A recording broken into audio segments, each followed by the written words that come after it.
Welcome to D Truth TV. Turn the volume up, you feel me? Hit that like, hit subscribe, let's get real on your screen, see? We talking cases, mysteries, stories that unfold, relationships, heartbreaks, secrets never told, breaking news, updates, every fact on display. I'm your host with the flow, bringing truth every day. The Truth TV, where the real ones vibe. Hit that bell, stay alive, let the knowledge arrive. From the streets to the screen, we keep it so raw. Every topic, every angle, breaking every law. Tune in, let's debate, drop your thoughts in the chat. We don't sugarcoat nothing, we just spitting the facts. From love to the hustle, from the pain to the win. Every episode's a journey, let the story begin. The Truth TV, where the real ones vibe. Hit that bell, stay alive, let the knowledge arrive. From the streets to the screen, we keep it so raw. Every topic, every angle, breaking every law. Tune in, let's debate, drop your thoughts in the chat. We don't sugarcoat nothing, we just spitting the facts.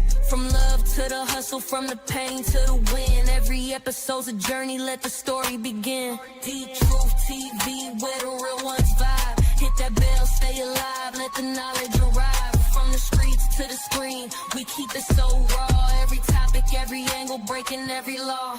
So subscribe, hit like, don't you dare miss a beat. The Truth TV, where the truth and the rhythm meet.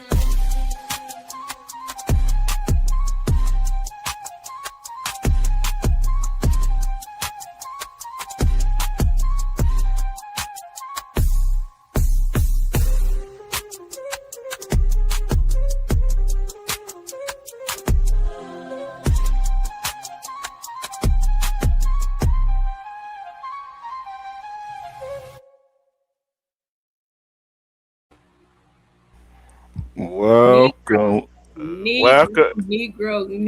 Negro. You better put that on hold the next time we got a live. Nope. You already know how it go. Yeah, but don't be making me wait for that shit. Damn it. Hey, What's up, everybody? hey, Happy New Year. Blessed New Year to you guys. My brother Armando, I love you, bro. I miss you. I know you've been grinding. Happy New Year, Brooklyn Hood, and everybody else that's coming here. We missed you. We love you. yeah, Brooklyn. Together, of course. Armando, what's going on? Whoever got up here. What's going on? Ed, and I already know Roy Law, she been so she gonna be in here in a minute. So she gonna be here in a minute. But I'm gonna say this right here. What I'm about to play, it is disturbing. Uh-oh. It's disturbing. Okay, I'm gonna ask you a question. I'm gonna be a colorist right now. Are they black or what are they? You just had to listen to it to find out. No, are they black? Let me brace myself. Nah, this ain't no brace yourself. I ain't giving away nothing. Oh, okay. So, okay. They saying something, they not doing nothing. You just Yo, microphone, I'm gonna have to buy you a new microphone for the new year. That shit is raggedy as hell. what? Too loud? It be boom, whatever that is. Go ahead, bro. Let me stop clowning. Go ahead. I just missed you. That's all. I know. I already know. Plus, you made me wait. Well, guess what? You already know why I wait. I know, but still, it don't matter. Don't make me wait. Ain't no hateration. Just don't make me wait. Hey. You had to wait. Hey, look here. You had to wait. Hey, you had to wait in line when you go in the convenience store. That's true, right? Okay. Well, that's smart to say. Hey, you had to wait when you had to go to the grocery store. Just put the thing on. I'm done. What wrong? Too much truth? A little bit. Just a little bit. Just a little bit. Cause look, how I'm gonna talk mess because I was talking to you on the phone while I was in the store. So let me shut up. Yeah, and you were waiting. Shut up. Yeah, that's true. Okay, we even. Yeah, baby But Woo was just car sick. He was okay. Like once we got home, he got out the car and he told that, settled down. hey, he tore that thing up too, didn't he? What, the pizza? Uh-huh.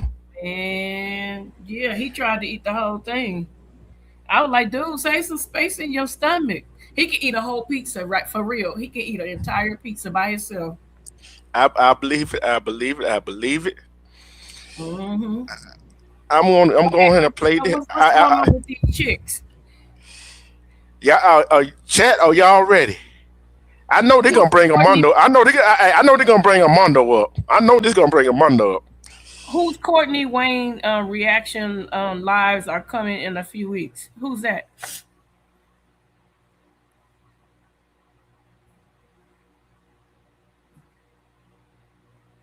Your brother said it. Freeze frame. I think so. Somebody on YouTube. Oh, okay. Okay. Yeah. So it's a skit series. Yeah. Oh, okay. It's a skit series. So it's good. It's good. But Oh, okay. Okay. That's all I need to know. oh, y'all ready? Oh, y'all ready? Are y'all ready? I'm ready. I was ready. Here we go. Tell me if y'all can hear it or not. Ooh, Perception, because like the goal of this conversation should be to like progress, right? Like unless you're ladies that you don't want to fucking deal with men at all, then we should talk If about we don't that. want to deal But with if- black men at all, I love all men and not black men. Just not Okay. black men. Well, is there any women here who don't want to deal with men, period, or is it just black men, or is it a mixture? it's just black men, and we actually want non-black men's help in this corrections that you speak of. Did y'all get that right? Y'all got that right? Wait a minute. They don't want to deal with black men. That ain't bad. That's the same thing. Black men say they don't want to deal with black men. Nah. The thing about it is, they say they don't want to deal with black men. They talking about all in the black man. Okay, but black men say that about black women. Yeah, but I just stopped there. I knew you were gonna say that, but I'm finna finish No, but I'm the just rest of it. saying they say it about each other, and it's really stupid. They But say it that about what one hey, another. yeah. But listen to what they. I'm gonna let y'all play. I have to stop a little bit. Okay. So what are the corrections that you're looking for specifically? Force, because that's the only thing that's gonna work.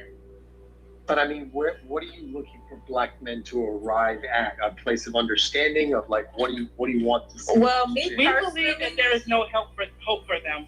That we don't. Hold up. These women among these women that's saying this Okay, together. wait. Explain that part. Explain that part now. Wait. So Yeah. to me, I'm gonna keep it honest with you, and I know you playing this, but this is just my opinion. It sounds like these individual women, whoever they Mhm. are, chose a bunch of no good men, and those men dogged them out. They kept picking the same bunch of men Mhm. that dogged them out. So now they're throwing all black men in the same damn shopping cart, and that's not fair. Yeah. But And when you they, hear black men talk about black women, it's the same thing. It's hurt people that dealt with the wrong people, and now they're trying to put all black men in the same basket. You can't do that. If I go, I could go out right now and date a bunch of white men that could dog me out. I could date some Russians, I could date some Mexicans, I can date some Chinese, and they all dog me out. And I can say, oh, all them Chinese. I haven't dated all black men. I haven't dated all Chinese men. I haven't dated all. You know what I'm saying? These are the men that they chose to open their legs to and got squirted up in, and the nigga walked away, excuse my language, and now you want to blame every black man on this earth. You can't. That's just bitter females that made wrong choices. That's my opinion. I look at it like this right here. They bitter, but I ain't revealed to who they was talking to. I don't I ain't care who they revealed to. talking to. No. I ain't revealed to who they was talking to. They probably talking to a white man about black men. Oh, you gonna find out. Just wait. I'm Believe in changing their minds. We don't. But I'm trying not to say what I really want to say because you're on stage. But if they could not exist, hey, we wouldn't be mad at. Oh Lord, you dumb I think nigga. for me, I think I want the coddling culture to kind of stop. I think they get validated a little bit too much and they're not held accountable as much as white men. Can you pause that? hold on. Hold on. I got this one. Together. I got this one. Black men are coddled? Where? Who get locked up more often? Who get shot more often? Who get blamed more often? Can I say what I wanted to say? Hold on. I'm gonna use her accent. If I stop being a dumb whore, maybe I won't get my feelings hurt. Nah, she didn't say that. But I'm being serious. I'm gonna use her voice. I'm saying if they stop making dumb choices, they won't get dogged out. No. But you didn't catch that part what she said. She said the coddling. I heard her say coddling. The coddling. It's not coddling. And that coddling. You made the wrong choice. You made No. You still missing the point. You missing the point what she said. I'm not missing. Yeah. Let me finish. Yeah, let me finish. She said, coddling. They think black men is getting away with everything. That's the bottom line. What she just said. Black men are getting away with everything. Like we can go do this and go do that and not get hemmed up. Like we can talk our way out of a ticket or something. So she thinks that we're overly protecting black men that do that, black men. But like I said, it's the choices that these individual women made. They did not, as we say in the Wolfpack family, if you don't vet that person, do your homework. I told every girl that, like all my homegirls, I said treat them dudes like you're doing an interview for a position in your company, because if you just hire anybody, they're gonna destroy your company. I say, but if you treat yourself like you are a business and do a thorough investigation into that person's application and do a background check, you won't have all those issues. You may have minor issues, but you won't have the ones that these chicks is crying about. But the thing is, I'm gonna ask you this question. I'm going to chat this question. Okay. Where in the world, and we know the different countries got what we got going on over here, right? Some people don't like melanated brothers, right? Mm-hmm. Where is black man being cuddled at? You know what? Some men, the men that I feel like they chose, and I don't know them, but based on what I'm listening to, they're being protected by other people that are in the same type of bull crap that they're into. Like if you a dog and you got a homeboy that's a dog and that's y'all whole get down, then y'all gonna protect one another and y'all madness. So like I said, the choices that they made, the men that they chose, and not really took the time, a dude may have said, oh, you so cute and blase woo, and somebody told you he ain't no good, but you want to find out for yourself, but you got a fair warning. You know what I'm saying? Clarissa Shields, you got a fair you got let continue. Rolling Lord, what's up? Okay. Here we go. And then, like, the legal system works in their benefit a little bit more than they think it I can barely hear it. They're seen as the ultimate, like, most oppressed, and I think that coddling culture needs to stop and they need to be held accountable for their actions. Because hold up. When is black being not held to the accountable for their actions? And sometimes when they held accountable for their action, they are not. They ain't the one that did what they did. But the truth, it goes back, and I have to keep saying it. It's almost like but think about it. The men and the environment that these men are in, that they continue. okay, like some of the people I know in Compton. So, some right? men ain't in that kind of environment. Hold on a second. Some of the men that I know by friends and family in Compton, it's a whole section where there's nothing but a bunch of dogs.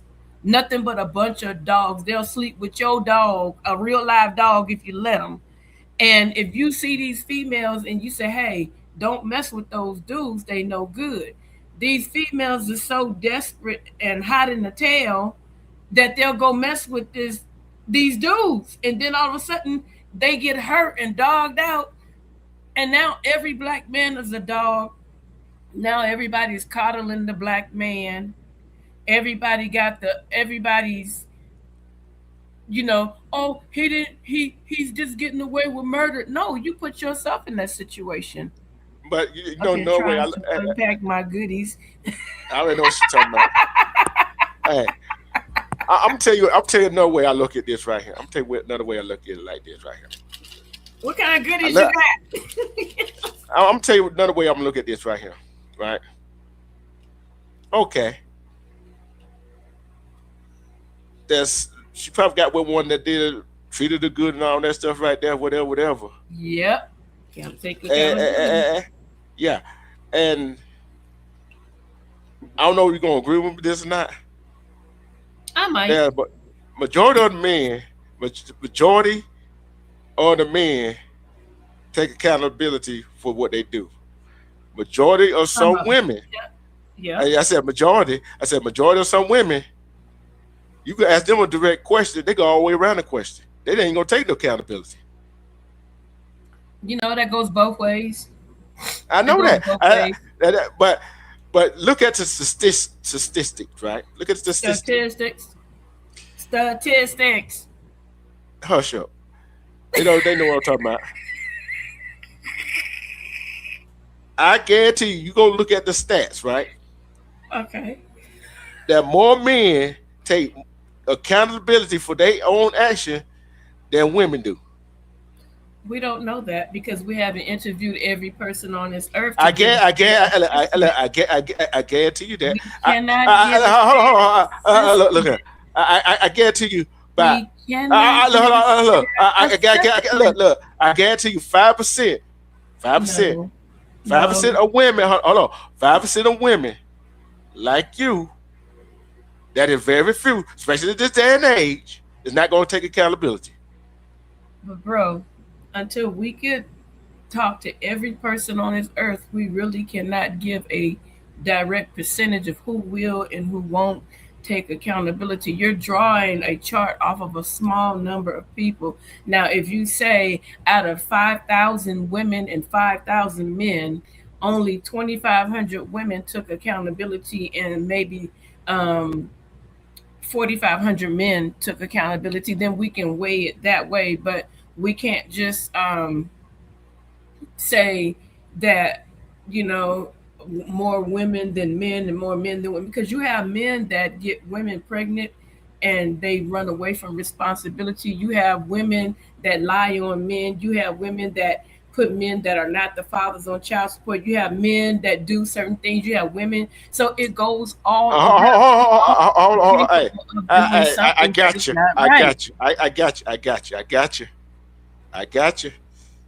See, I got you. You just said something I want you to say.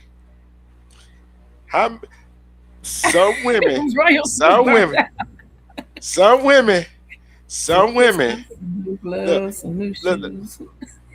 Some women that we have seen across the course of, they put it on video, whatever, right? Oh, my brother's here. Hey, bro. Majority of them are not the father. You know what I'm saying? These women right here wanted to persecute. I'm going to go ahead and tell you who they talking to. I'm going to tell you who they talking to. No reason I'm saying what I'm saying right now. They talking to the class. You got to give us the whole story. I know I understand what you're trying to do, but you got to give us the whole breakdown of it, man. You know what I'm saying? Yeah. So we can give our honest opinion on it. You holding back information and giving out information in increments, and that's throwing the conversation off. So go ahead and give us the whole story, and that way we can react on it. Okay, it goes says. I'm gonna go back. I'm gonna go back one. These black women consulted with the enemy to destroy black men. That means the Klan. They talking to the Klan? Yeah. I seen that video. Wow. It was a white nationalist. I guess they're a chapter of the Klan. They were listen.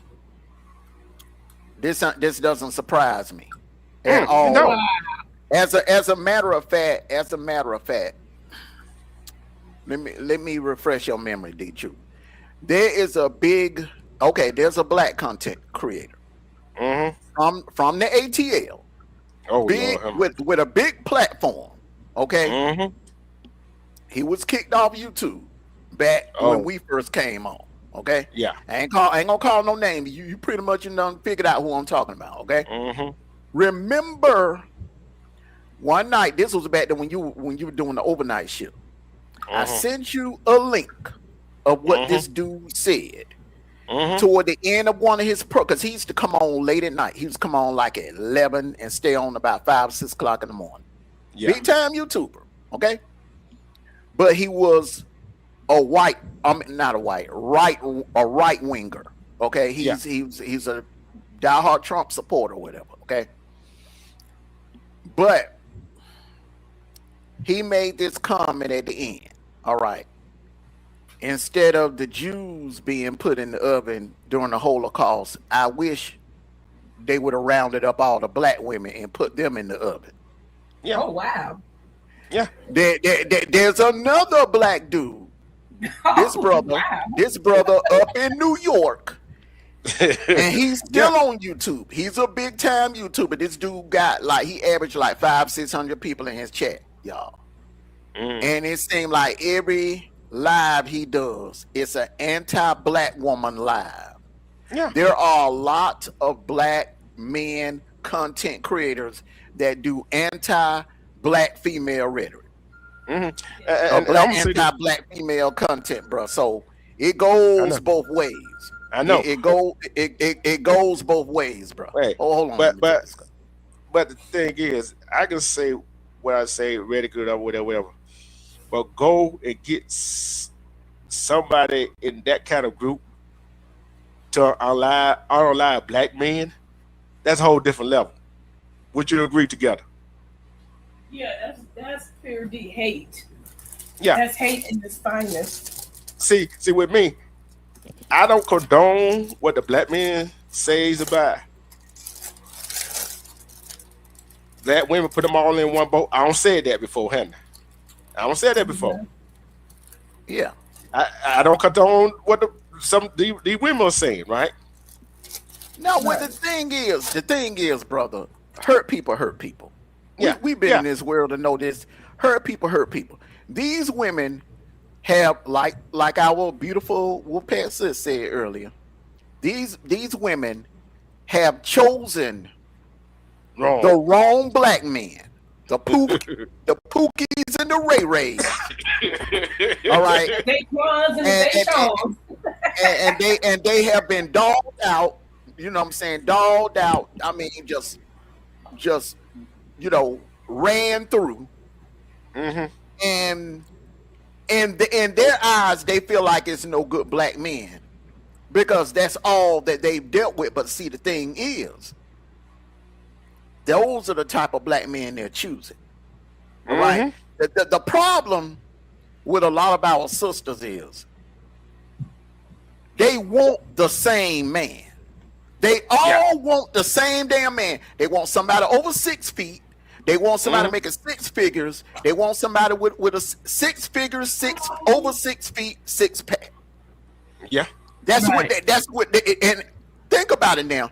If you are targeting those type of men, damn near every other female that's around you or you hanging with are targeting those men. It done got so bad, bro. That's why I'm glad I'm not single anymore. It done got so bad in the dating market where females are choosing to smash the same guy and share The same damn guy. Yeah, and another thing about that is okay. The guy that these girls wanted, they probably made him try wait for whatever. But guess what? She was ready to lay for these guys she really don't want. Oh, the guys that work for the sanitation department or work a blue collar job making, let's say, less than 80,000 a year. Mm-hmm. Oh, those don't get a time of the day. Those men will get put in the friend zone. Mm-hmm. And they'll use them, hey, take me for a ride, or take me to pay my bills, or take me to here, take me to get my hair done, take me to get my nails done. They have you chauffeuring them around. Yep. But they ain't giving you nothing. They ain't letting you sniff the coochie. They'll go to a Pookie or a Ray Ray or somebody like that. Or they'll go get this high dollar, this high value dude that's smashing 10 to 20 women. Mm-hmm. Already. Yeah. You know what I'm saying? Yeah. These women want they screwing the same man. They want to screw the same man. Any female, I'm telling you, man, any female, if they honest, they'll tell you. Most females, they don't want no man that ain't got nobody. They don't want no man that nobody else want. They want a dude that all the other females want, because they want to see what's up with him. Why do all the other women find him so intriguing? Yeah. Okay. Let's finish this off right here. White men set what's socially acceptable. So with you all setting what's socially acceptable, the degenerate behavior of Black male culture needs to be checked. And there needs to be more, because we're no longer looking for accountability from them, because they've proven that they will not take accountability. We need the men who set the culture to make them take accountability by exacting some sort of consequence for perpetrating behaviors that are not socially acceptable, because you all create the socially acceptable behavior. A few moments later. Hold on. Social. What she said, right? Wow. Culture. See what I see. She ain't did her history. Respect my kind of sister, Monique here. She ain't did her history. Hey, Monique. She ain't did her history. Who set the culture for this country? I know what she's saying, but I'm gonna let you go ahead, and then I'm gonna break it down. Yeah, I'm gonna break down exactly what she's trying to say. She didn't articulate it right. Yeah, because she's in her feelings and she on this hate campaign agenda. But I can break down exactly the way she should have articulated. Yeah, I'm thinking. Society? What the? Go ahead, bro. They got me. Go ahead, bro. Go ahead. Break it down. Let me break that down to you. All right. Some of what she said, that clip you just played, some of what she said is true. Okay. Mm-hmm. We do glorify F shit in our community. Yeah. Let me give you an example. When you came home from the military, did everybody in the neighborhood throw you a big welcome home party? Nope. How many times back home and here in the ATL, let's just say back home, how many times back home when the neighborhood dope boy, big time neighborhood dope boy, got locked up, man, when he got out, after serving his little time after he got out. Oh, it's a big old block party. Man, it was like the damn 4th of July. Rib, steak, leg quarters on the grill, shish kebabs. They were popping fireworks. They had the T-shirts and everything.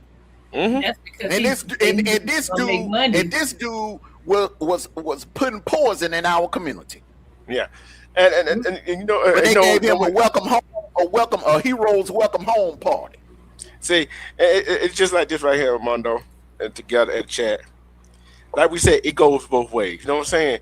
Both sides. I don't care what skin tone you know. It go both ways. Feel what I'm saying? Cause I look at it like this. I don't hate my sisters. I just dislike the actions they be doing. You see what I'm saying? And how they be doing things. That's a difference, ain't it? Yeah. That's a difference. But I know sometimes there's men out there and women out there put men and women all in one category, which is not right. It's not right. But who hurt you? Who hurt them that they want to get this group to hurt the black men? That's what I want to know. Hey, dude, what did you do to this girl? That's why I want to ask him, and I want to ask her, would you want that same thing for your brother? Do you want that same thing for your sister? You see what I'm saying? You know what though? Mm-hmm. Everything this girl is saying, well, I'm gonna say 70% of what she's saying. She don't feel that way. She don't believe that. I think they done got a little money to do this interview. You know, in this day and time in the economy, man, it's some people out here that'll do anything for money. Mm-hmm. You know, you got a lot of these content creators. You're not gonna get me to put down my brothers for no damn money. I'm sorry, I'm just not gonna do that. I'm sorry, I don't give a damn. Baby, you're not gonna get me. You remember that? Hey, remember? I remember that live you did. You were playing the OJs, and one of the songs that came on, For the Love of Money. For the love of money, people will rob their own mother. For the love of money, they'll steal from their brother. I'm telling you, man. There's some people out here that'll do anything for money. You'll be surprised. There are content creators. They come across my timeline. Since I kind of got out of that beef stuff, I'm seeing all kinds of different content coming across my timeline. You'll be surprised. You got females, black females, and black men content creators that are preaching anti-black content or black hate. I'm serious. I can't do that. They going harder than damn Nick. What's that dude? Nick Fuentes. They going harder than that, and you know he's straight up racist. But you know what? This what I would like though. This what I would like. You already know where I'm finna go with this, Armando. This what I would like. This what I would like.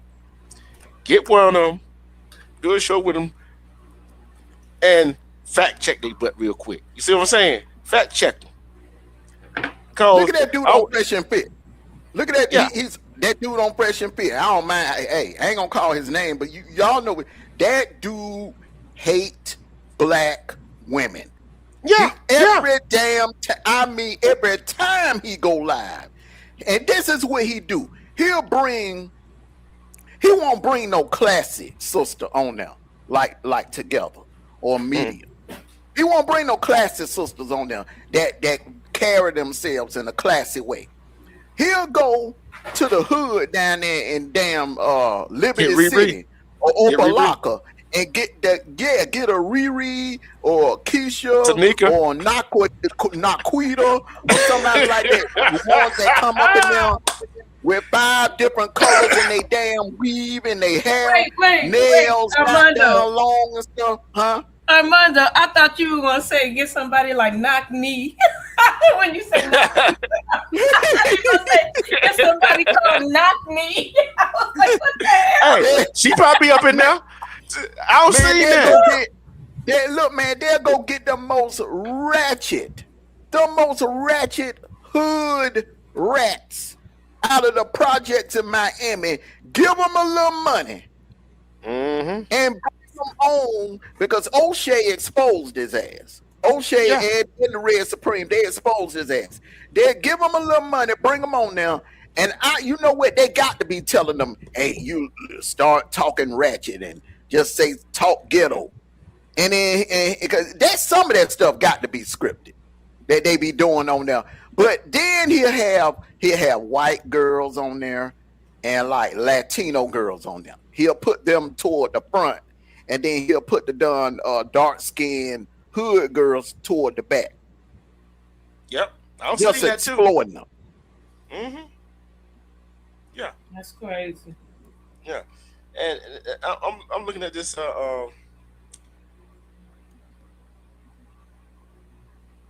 I'm like this right here. It's crazy. You got a lot of self-hating. You got a lot of self-hating in our community. A lot. Yeah. And on both sides, brother. Yeah, I know that. But I found that interesting. And I'm like, even if that was a melanated brother saying that, I would have played it. You know that, don't you? I would have played it.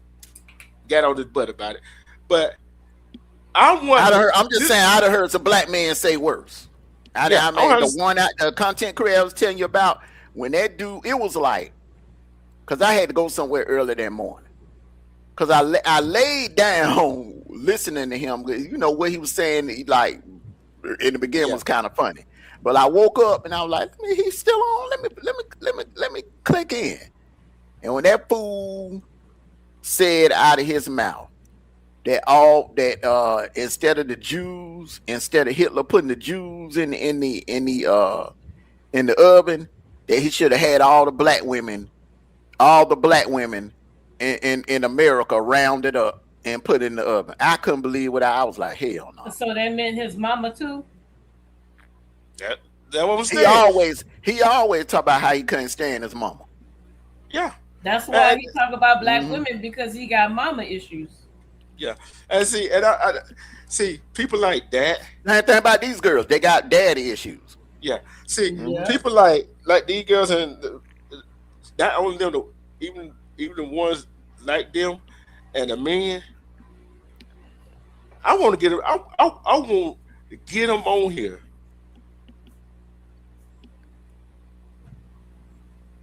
I want to get them on here and see how they really talk. You feel what I'm saying? See how they really talk.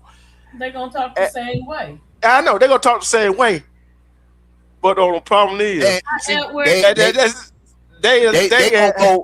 gonna go to the platforms that's paying. Because the thing about it is when you talking like that on social media. Mm-hmm. You opening yourself wide open.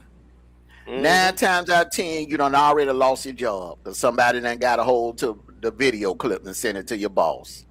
So this is how they make their money now.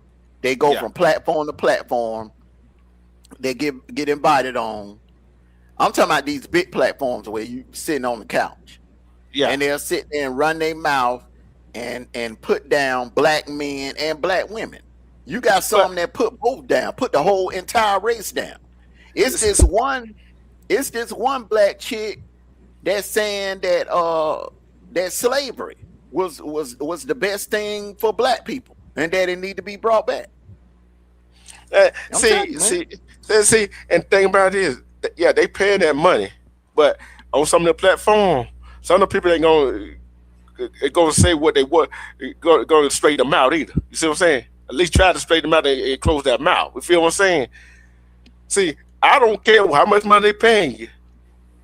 If somebody says that in front of me, I'm gonna click that live button. Guess what? We're gonna have a conversation. Cause guess what? If it weren't for your mama, your daddy, guess what? Your black ass wouldn't be here. That part. But the thing about it is, it goes back to when we was having our debates last year. It goes back to the importance of family. It is these are the results of not having the father in the home. Mm-hmm. Or not, and you got some fathers that are out here raising their kids without the mother. But you got mothers running off, leaving the father with the kids nowadays. Yeah. So it's kind of going both ways. So you got some men that were abandoned by their mothers. Mother probably left them with the father or left them with the grandparents, ran off and left them. Mm-hmm. And they got raised by their grandparents or got raised by their father. And they resent women. They grow up resenting women, especially black women. And the same thing about black women. Them black women, I guarantee you, none of them were raised with a father in the home. I guarantee you all of them came from single mothers. Had to, talking dumb like that. Mm-hmm. Mm-hmm. Yeah, and I'm the sad part is though. Sad part is, by the time they wake up, it's gonna be too late. They may never. It is. That's the part. Those women are at a point of no return, bro. They're broken. Yeah. Their spirits are broken. Their hearts been broken. They've been, their spirits are broken, bro. They've given up on the love of a black man. Mm-hmm. So now they're carrying this hurt inside of them on through life, and they're lashing out. Mm-hmm. Just like some men are. Yeah, and this type of stuff can be dangerous because you got white supremacists that will click on to these content creators or click on to these lives, and they'll listen. They'll be like, well, this black gal saying that we need to kill all the black men. Maybe I'll go out and do it. You get some psycho racist white dude who's already, mentally effed up and get the idea of, oh, well, I'm going out here. You know what I'm saying? Frank James. Mm-hmm. You don't know who listening to you. You don't know who in the chat. You never know who's ghost watching you. So we as content creators, we have to be more responsible. Yeah. With the message that we put out there on these airwaves. Yeah. Okay. We're going to switch some gear. This is what you might want to talk about right here together. This comes from, where I'm coming with, the one from the Facebook.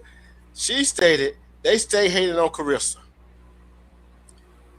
She said she asked herself why 50 Cent shaded her at Pawpaw's yesterday. It was 3 days ago, and then it finally hit her. Then she said she had Rick Ross walk her into the ring like Ross. She like Ross, but he could have done a better job wrapping her into the ring. When 50 wrapped that one male boss into the ring, it was dope, except the boss lost. Then she said, at this point, Carissa should just live in gratitude. She has a supportive man she loved. Everyone knows her name. She's undefeated, healthy, and making millions. It's all good. She living the dream. Go together. First of all, I don't know Clarissa Shields, but I never heard of her until this Remy Ma and Papoose stuff came out. And to me, what was leaked and exposed was that Clarissa Shields was getting an SSI check for her mental health, and her mother was getting the check. And it was not reported until, I guess, Clarissa Shields started making money and being known. So a person with her mental capacity, if it's true, she should not be boxing anywhere, especially if she has a mental health diagnosis. That's why she's doing a lot of the things that she's doing, coming unhinged and lying. Like she went out and bought herself a Louis Vuitton purse, and everybody saw her in the store on Christmas, and she turned around and made it seem like Papoose bought it for her. And to me, I'm sorry, he's an idiot for sitting up here playing along with it, being that we all saw her at the damn store. I mean, something wrong with the girl. What do you think, Mondo? First things first, I'm gonna say this. Let me take a sip of water.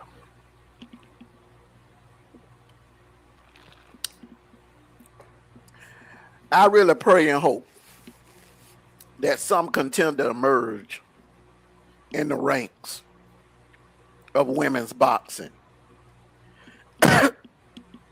and challenge her. Because see, right now, she don't want to. She got too much time on her hand because there's no opponents out there worthy that can come anywhere near that can touch her. Yeah, it is. So she got all this time. It's one girl that keep calling her out to fight, and she don't want to fight her. Baumgartner, she too light. No, it's another girl. It's another girl. What are you talking about? What's her name? I don't know her name. I heard it. I was talking about Alicia Baumgartner. You talking about Alicia Baumgartner? No. I have to. It's a girl that I accidentally stumbled on, and she's a activist out there. Where's Clarissa Shields from again? And in Detroit, she's from Flint. Okay, Flint, Michigan. Okay, so there's a lady. She's an actual activist, and she actually she went to the Christmas giveaway that Clarissa Shields did, and it's another girl that they all know. I don't know if she's known or not, but she challenged Clarissa Shields, and Clarissa Shields is ignoring her. Who is training that girl? Who is training that girl? I don't know who's training her, but I know it's another girl that Layla Ali is training right now.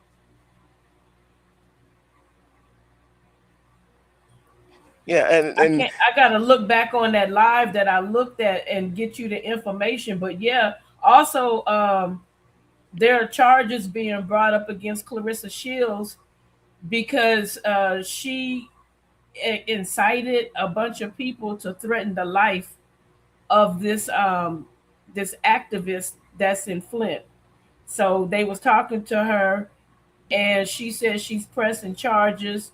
And from the information, I guess, that the police got, for her to make a threat saying, and sending people her way, to threaten her life, they're taking that very serious because they said, she's like a celebrity type, and a celebrity type can influence people to do things. So this situation with Clarissa is getting very, very serious. If I was her, I would have just kept my mouth shut, because the lady didn't say anything about her. She just made a comment, and Clarissa Shields got in her feelings and started telling people, to go hurt this lady. So it's getting real bad for her. And I think that's another reason why I see Papoose distancing himself from her, because I think this time she went a little bit too far with her mouth. So the lady said they got screenshots of her threatening her life. And as a professional boxer, you cannot run around here challenging people that don't, that don't box in that profession. Your hands are lethal. Am I wrong? Mike Tyson knocked out a lot of civilians. He beat up a lot of reporters and cameramans and stuff. People waiters at restaurants, people that were trying to take pictures of him. He asked him one thing about Mike, though. He asked you one time, he said, "Look, can you please stop?" And some people just insist. They keep on bothering him. He would knock them out. Yeah, but this is a different situation with her. Did she say she'll beat up a man? Yeah, she told one dude that she'll knock him the F out. She was sparring with this dude, and somehow somebody in the gym was recording, and the dude knocked their ass out, and he was leaving the gym. They had kicked him out of the gym, and she told Shannon Sharp that she was going, she was headed to the parking lot to cut that dude. So I can see she does have some type of anger management. She gets angry real quick. She's a narcissist. That's what her problem is. I ain't gonna say that. I ain't gonna say that, because when I think about narcissist, I think about people that got power, and you don't have to have power to be a narcissist. You just have those traits. A narcissist can be anybody on any scale. It's just that they think themselves to be more important than everybody else, whether they're important or not. That's what a narcissist is. Well, in her field, she is the top female boxer. Allegedly, she is the most important. Something that I heard, and I'm trying to confirm it before I actually, I'm just putting it out here. I say allegedly over and over. There was an investigation going on, and it came out allegedly that she cheated on something during her boxing. I don't know what part of it, but I ain't heard that. You can't believe everything. I ain't heard that. I'm just saying, I don't know. That's why I said allegedly. Yeah, this woman, this chick is good at what she do. Trust me, she good at what she do. She boxed a couple of times. She boxed a couple of times here in Atlanta. She got knocked down in her last fight. She what? That chick knocked her butt down on the ground the last fight that she did. I mean, you ain't gonna go your whole career. You ain't gonna go your whole career without getting knocked down. Here, Rocky Marciano went 50-0, and he got his ass knocked out a couple of times. Muhammad Ali got his ass knocked out a couple of times. You ain't gonna go your whole boxing career. I'm just saying, for her, the way that she's giving bad energy, and she's, for her to be as talented as I feel like she is, she's making it herself really unmarketable. I think what it is with her is that she be on social media a little too much. I'm not gonna sit here and say she's a bad person. I'm not gonna say she's a bad person. She definitely ain't no angel, but I'm not gonna say she a bad person.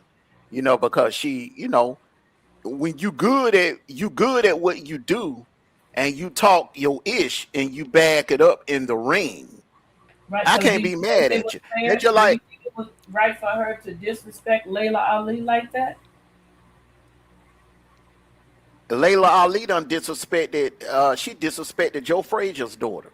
Layla Ali talked trash. Her daddy used to disrespect his opponents in the worst way.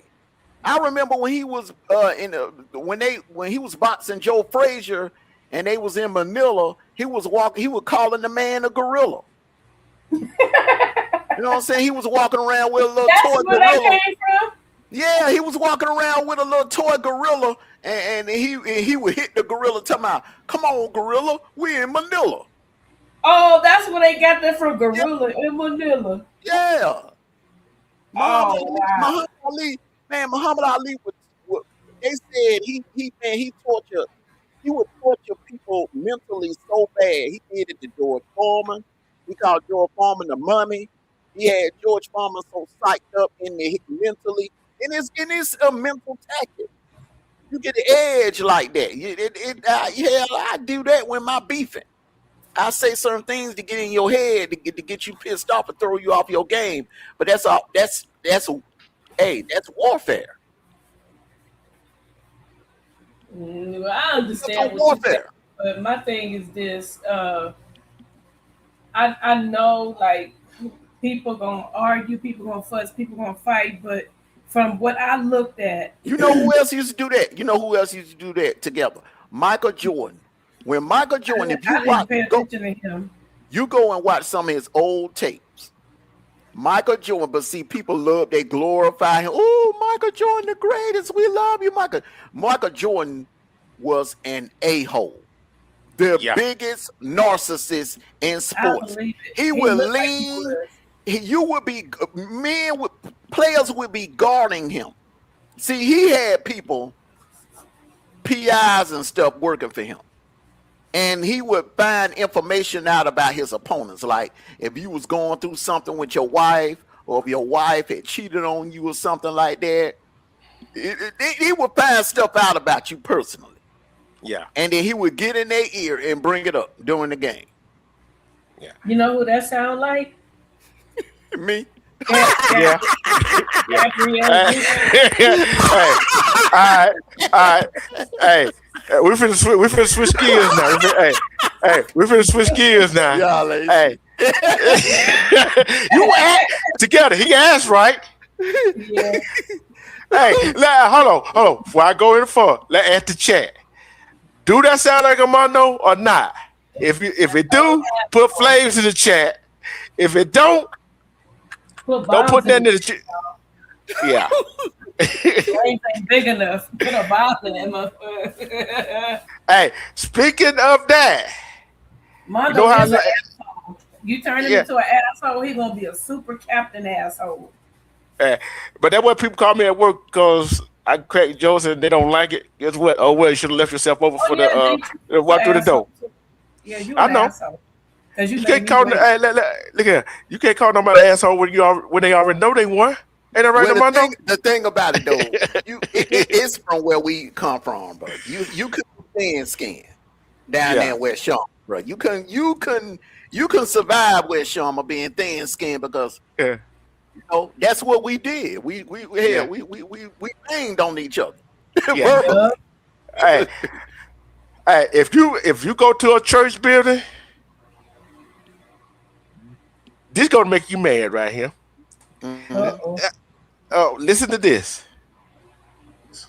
Yeah, let me tell y'all what happened. So my auntie gonna call me and say that she needed $133 to pay her light bill. So she called the church, and the church told her that they needed to figure out why she was behind on her bills, where was her money, they needed to add up her bills and yada yada yada, and what she spending her money on, this, and that. I said, do what? She said, yeah. She said, so I just said, Lord, I'll let the Lord deal with it. But baby came, so I went on over there and we went and paid a light bill. But in the process, I said, can we call your pastor, your deacon, or whoever? She said, well, we could go by there right up the street. They over there having a meeting. They having a business meeting. I said, right on time, because we here for business. So when we got there, she said, baby, don't go in there talking bad in front of the church house. Now, don't you go in there. I said, I ain't going to say nothing bad. I said, but everything I'm going to say, I said, it's going to be facts. So I went in there. I said, hey, how y'all doing? I said, thank God, you know, whatever. And everybody get up. Hey, sister, thank you, long time, whatever. I said, listen. I said, I wanted to ask y'all a question. I said, not that she didn't get it paid. I said, because she did. I said, but my question is, why is it was such an issue with helping her pay a bill whenever she's always paying a light bill, water bill, cable bill, buying your kids clothes, paying life insurance, doctor's appointments, house mortgages, taking y'all on trips, whatever the case may be, y'all out to eat, buying fans clothes, or whatever it is. I said, not one time has she asked y'all for a bill of sale, a receipt, or anything else y'all got going on with y'all money. I said, this woman pays her tithe every Sunday. She pays offering whenever she can. I said, not only that, she's here doing something with this church every time you turn around. And she's never in her life, out of 75 years, asked this church for anything. And now when she asks y'all for one little simple thing, you need to know what she's doing with her money. I said, I'm going to tell you what she's doing with her damn money. Her money coming here. I'm going to tell you where her money going. It's coming here. Because she's too busy trying to keep y'all lights on so she can come and hear the word of the Lord. She's too busy keeping y'all food here so that she can break bread on Sunday when she say on the first Sunday when she had communion. She too busy bringing money here so that y'all kids can wear them fancy shoes and them nice clothes that they got on so that they can take these expensive trips that they going on. And then not only that, she ain't just paying for the deacon and the pastor, she paying for these other uppity members too who all stick together in a coat. I said, so not one of y'all could have came together. I said, all y'all could have gave $20 a piece. I said, now I ask you one question. I say, one of y'all, I said, each one of y'all, pull your wallet out. I said, when you pull your wallet out, I want you to grab everything that's in your wallet. I said, now guarantee you, I said, if I'm wrong, Lord knows, I buy all y'all light bill for the month. I say, but I guarantee you, y'all got enough money in here to pay her light bill for this month, next month, take her grocery shopping, buy her a coat, buy her a pair of shoes, and maybe even put a down payment on a damn vehicle so that she can get to the place to pay her light bill. I said, it's real sad that y'all to break her doors down. I said, she was sick at home right now. You would send somebody to go take up her tithes. I said, she was in the hospital. You would make sure somebody was over her check so that you can make sure you get your tithe money. I said, if she was in any need of anything, it's a problem. But when y'all in need of something, it's urgent. It's a matter. I said, now, let me ask you something. Where is her tithe money going? Mm-hmm. He said, well, we got things going on at the church, and that's why we here having a business meeting, because we got some funds. I said, because if y'all got some funds missing, big as this congregation, I said, somebody in the church ain't right. I said, and I think I'll prove my point by coming in here, letting y'all know how disappointed I am with y'all, because y'all couldn't pay a simple $130 light bill. $130 light bill. I said, she paid triple that in tithes. I said, oh, no, she won't be coming back here no more. No, she won't be back here no more. She won't be back here no more. And as a matter of fact, get the books out. As a matter of fact, get the books out. I said, I need you to add up her tithes, and I need y'all to pay that back. I said, because until she find a new church, I said, until she get her stuff together, she gonna need money. I said, she gonna need her money. I said, she need everything back. Hi, Yeah. it's Lisa, and I'm so excited. Hey, what y'all think? Okay, let me go first, man. Yeah, I know. Hey, then I gotta get you together on it, then I go land. Go ahead, brother.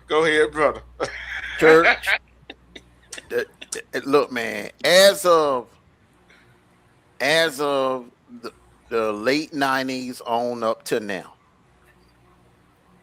church has become nothing but a big hustle. Yep. Mm-hmm. A big hustle. The mega church pastors have been crooks for decades. Yep. But it's nothing but a hustle. There's this white chick down in Mississippi. She's a content creator, and what she does is she is basically exposing these churches for taking advantage of their members. And she basically just she calls the churches pretending that she's in dire straits and needs help financially, that her lights are being cut off, or her kids don't have no food or whatever, just to see if they will help or just to see what they will say. And a lot of them churches were coming up with all kinds of ridiculous excuses not to help her. Oh, you got to be a member for a year for us to assist you financially. All kinds of stipulations. That is why I tell anybody, you get your paycheck, you want to tithe and pay 10%, you ain't got to go taking your damn money to no damn preacher and so he can get a new Cadillac or buy his wife a new fur coat. No, you could take that damn 10% down to the homeless shelter and donate it to the homeless shelter. Or you could take 10% of your earnings, go buy some food and donate it to the homeless shelter. I will never forget when Creflo had his members, asked his members for that money for a jet. What was it, Detroit? What, 19 million or something like that? For that new private jet. It was what kind of jet was it? All I know was a private jet. I don't know what kind of jet it was though. I think it was I just know it was a private jet. I think it was a Gulfstream or something like that. Yeah. Oh, okay, a Gulfstream. Okay, so you can get your members to raise up money for a damn private jet. But you know, D-Truth, what's going on the Old National. Mm-hmm. That place is poverty stricken. You got homeless people all up and down that street. You got people living in hotels, paying weekly for hotels, struggling on Old National. And you mean to tell me you can raise money for a damn private jet, but you can't raise money for a damn homeless shelter and on Old National. The black church, I don't know, I ain't even speaking on the white churches. I'm speaking on our community. Black churches, and this is a known fact, black churches raise billions of dollars. They produce billions of dollars in America. Yeah. There's no way in hell and no reason why we should be the highest percentage of homeless people. We the lowest population. We the least population, but we are. You see more black homeless people out here on the streets. Hey, and another thing that she didn't. I'm gonna tell you, there was a Caucasian woman. She didn't just call Caucasian churches. She called all different kinds of churches. But only about 2 or 3 of them said, yeah, they could help. That's the same girl. We're talking about the same girl. We're talking about the same one. Mm-hmm. She called all different kinds of churches. Black, white, Catholic, all she called all kinds of churches. You see what I'm saying? It's crazy. And $130 light bill. Where that money going? Oh, in their pocket. In their pockets. Like Armando just said. I can take 10% and go give it to a homeless guy so he has something to eat, go get him some clothes. You know what I'm saying? Mm-hmm. And get it back tenfold. How many times have you seen? I'm gonna ask you this. I'm gonna ask everybody in the chat, people on the panel. How many times have you, when you since you was little, you don't get 10%, right?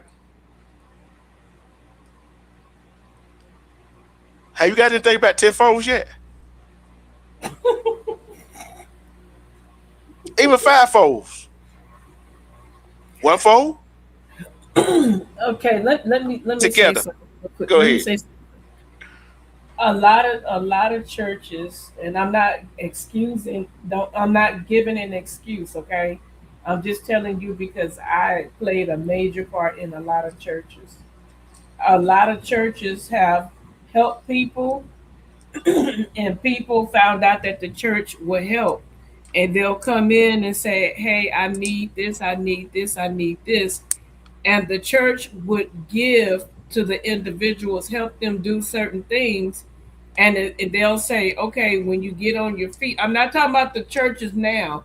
I'm talking about the ones that I knew about. They'll say, when you get on your feet, just, come back and bless us, so that we can keep it going for somebody else.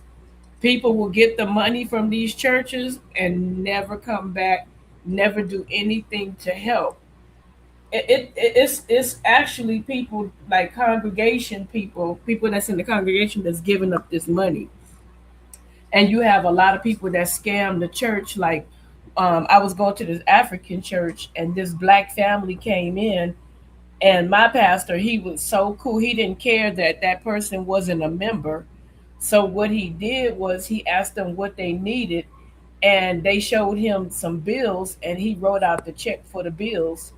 And later on that day, after church was over, we had night service, and one of the members came in, and we all sat in the office. That very person that we helped out, that person was out dining and treating people to dinner because they went to the restaurant after they gave them the check.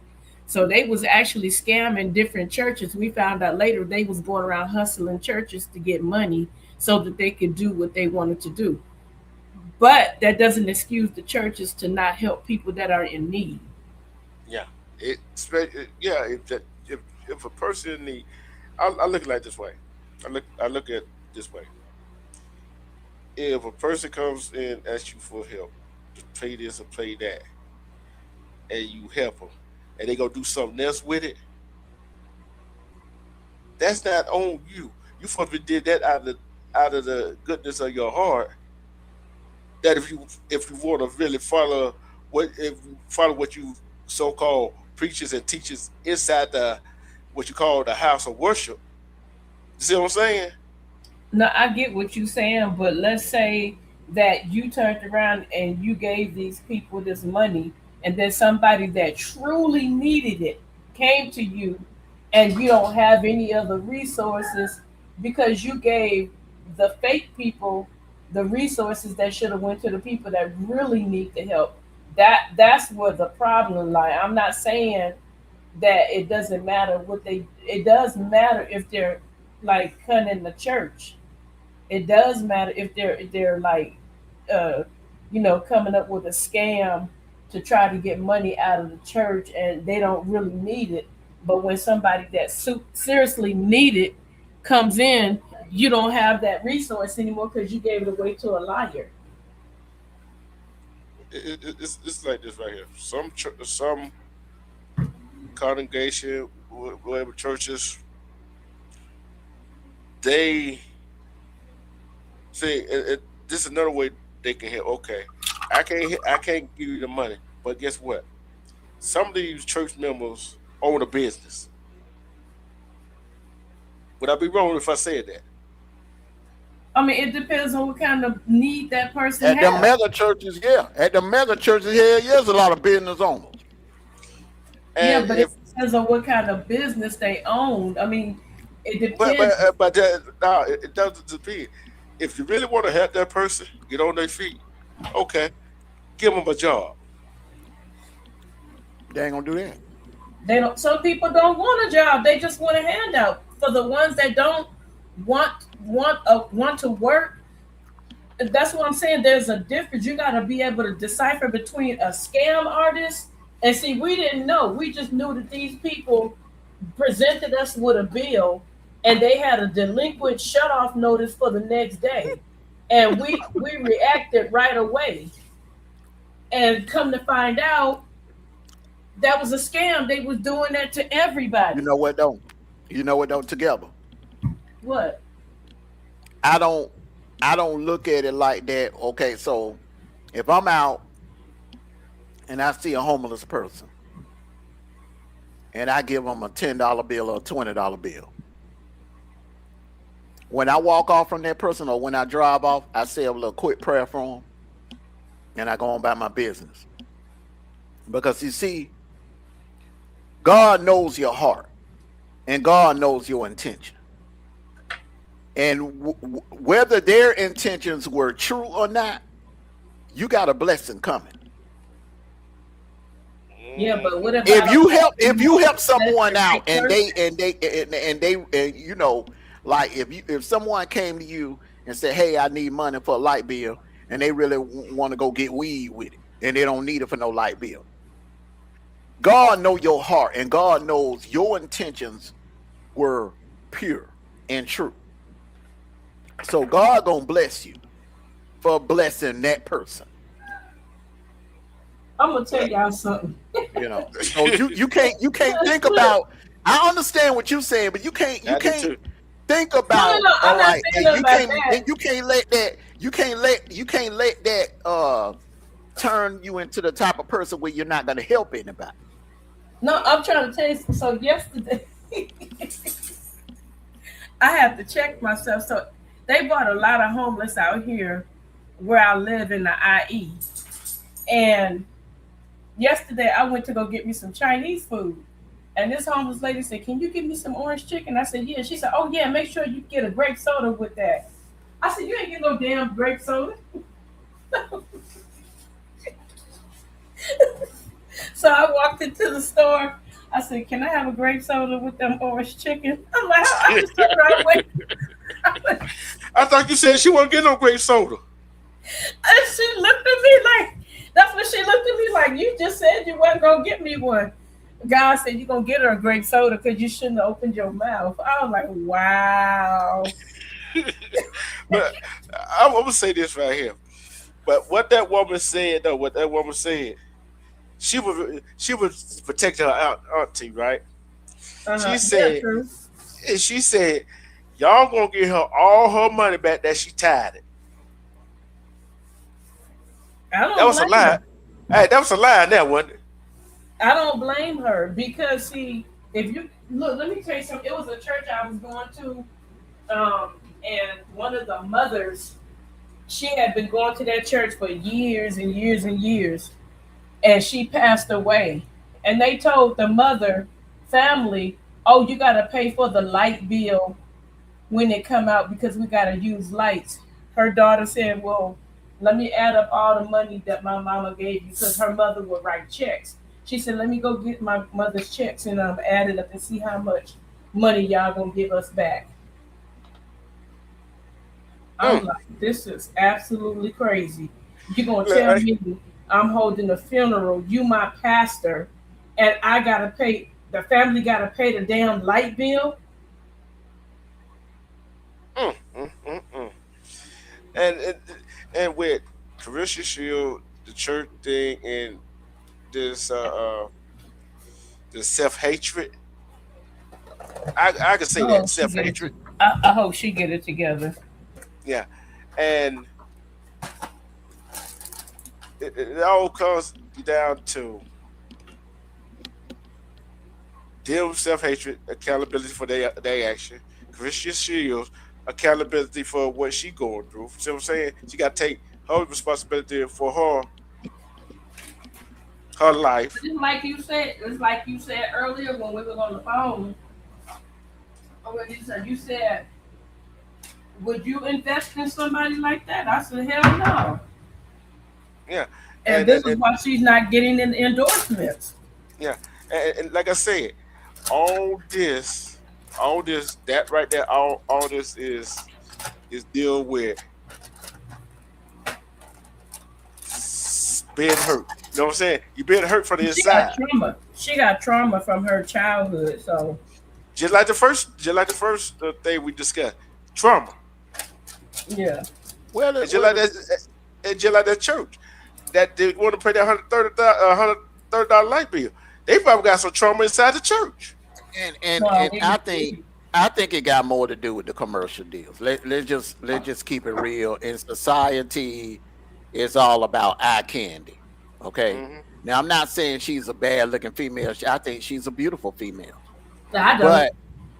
But yeah, well, you know, everybody can have their own opinion. A lot of and hold on, everybody got Beyonce got an ass attitude. Beyonce, one of the most gorgeous women on the planet. Every woman I don't like her either. Every woman got their own way, got an attitude. Everybody got a nasty attitude about them. So I'm not gonna knock her for that. I think what it is with society is they're so hung up on looks. There's a certain type of look. Like, I'm gonna give you an example. Aja Wilson has won 4 WNBA titles. Who was that? 4. The best. Did you know who I'm talking about? She's the best, hands down, no doubt about it, the best WNBA player on the planet right now. Yeah.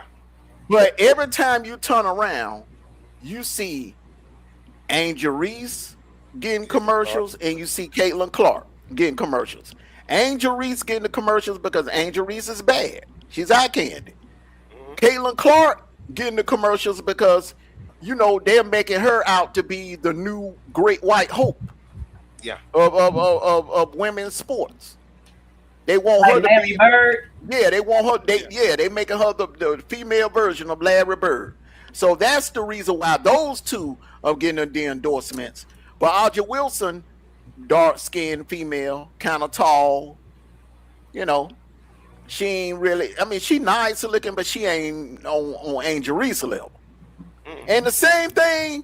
I'm gonna tell you who else they did like that. They did Lisa Leslie like that, and Cynthia Cooper like that. Cynthia Cooper during her time when she was playing, she was the best WNBA player. She led the Comets to 4 straight titles. But who was getting all the endorsement deal? Who was getting all? Rebecca Lobo, Great White Hope, Sue Bird. Sue Bird. To me, Sue Bird look good. Sue Bird look good, man. She eye candy, and you know I know what they were trying to do with her, but Sue Bird was bad. But they put Candace Parker up on the pedestal because Candace Parker was bad. But even though Lisa Leslie was the first female to ever dunk, she did a lot of things for the sport. But they, you know, it wasn't until after she retired that she finally started getting her flowers. Yeah. Armando, I have a question for you. Mm-hmm. I'm asking Armando. There's a lot of colorism going on right now when it comes to Hollywood. Can I ask you a question? Can I ask you a question? Good God Almighty. Go ahead. Go ahead. Man, I missed you, but you get on my damn nerve right now. Okay. That's why I give y'all a head start on the panel. But when I get up here, I'll be ready to talk. Can you let me talk? Go ahead. No, honestly, I'm asking you honestly. If someone got in contact with you and said, change Claressa Shields' entire image and the way that she's been acting, what would be one of the first things that you do as to have a conversation with her to break down that hardness? What would you do to break that hardness to get to her? I mean, I would tell her to stay off social media, but the thing is, this is the thing about it. The media is painting her out, and this is just my opinion. The media is painting her out to be an angry black female. And I'm going to tell you who else they're trying to do that to. They're working on her. They're slowly working on her. Coco Gauff, the tennis player. Yeah. I've seen it time and time again. They'll take a black female athlete. They did it to Serena. They tried to paint her out as an angry black woman. I mean, I can't co-sign to that. I can't co-sign. Now, the only advice that I don't see her, she ain't out here, doing reckless stuff. Yes, she is. Yes, she is. What has she hurt anybody together? The thing of it is she's other than I'm asking you, other than the ring. I'm saying to you, listen, she's hurting herself because look, it's a lot of people that's hurting themselves. That's something they got to deal. Mondo, what I'm saying, big brother, what I'm saying to you is this: she's very talented. And she has a reputation, which, she's trying to keep under wraps. But, when people get mad at you, they tend to run their mouth. Whatever Remy Ma and whatever Papoose was going through, that was none of her business. As the new woman, like when my husband and his ex-wife was going through word battle, I shut my damn mouth because guess what? That was none of my business. I had no comments about it. Why? Because that was none of my damn business. Anything that they had to discuss was none of my business because I wasn't there when they made them kids. So that was none of my business to get involved in whatever beef they had as long as she didn't drag me in it. But Claressa Shields kept going after Remy Ma. And then she started going after Layla Ali. Then she started going after other people. So my thing is this: what would you advise her if you had to get through to her dealing with like the Remy Ma Papoose situation? What would you advise her? Let me go ahead and give you my answer. Okay, and my answer, it may not be something you want to hear. Number one, Remy Ma ain't no angel. Okay, and I got people in New York. Hold on. I got people in New York. Okay, I got people in New York that know her very, very well. That came up with her. went all the way back to her Terror Squad days. There's a reason why she was a member of the Terror Squad. All right. Now, when I asked you that question a while ago, who has Clarissa hurt outside the ring? If I asked you that same question about Remy done effed up a lot of people. Oh, yeah. Up top. Okay. So Clarissa, yeah, she has a mouth. Ali did too. Show me a boxer that wasn't cocky and that didn't have a mouth on him. Here, Holyfield had a mouth on him too. Now, Remy Ma cheated on her husband. She cheated on that dude. When that dude, it went both ways. Let me finish. The whole time she was locked up, that man stayed faithful to her. He held down the business. Bullshit. Hold on, let me finish. You don't have no proof that he cheated. You have no proof that he cheated.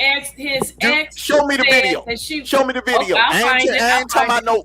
Anybody can come out and say, yeah, he didn't know. He was still messing around with his ex. Come on now. Other people, Remy Ma even said it. She said Remy Ma. Let it finish. Let me finish. See that what I'm saying? I'll let you go ahead. That's what I'm saying. When somebody give you an answer, you don't want it. Listen, Remy Ma ain't no saint. You going by what you are hearing in the media about Clarissa Shields. The media has a history of taking black athletes and making them look bad. I'm not gonna co-sign to that. I'm not gonna sit here and demonize this black woman. I'm not demonizing her. And she ain't, long as she ain't out here hurt nobody, said no. Look, but see, that same media that you listening to, they glorify Cardi B. You know what Cardi B used to do? I don't care. No.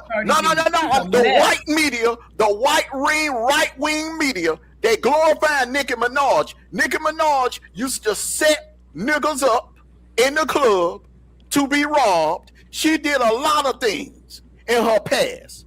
She is a terrible person, but they put her up on a pedestal. They put Cardi B up on a pedestal. Cardi B was putting stuff in men's drinks, drugging them and stuff. Come on now. I'm not Clarissa Shields ain't did nothing. I'm just saying, Clarissa Shields ain't did nothing like that. The media is trying. The media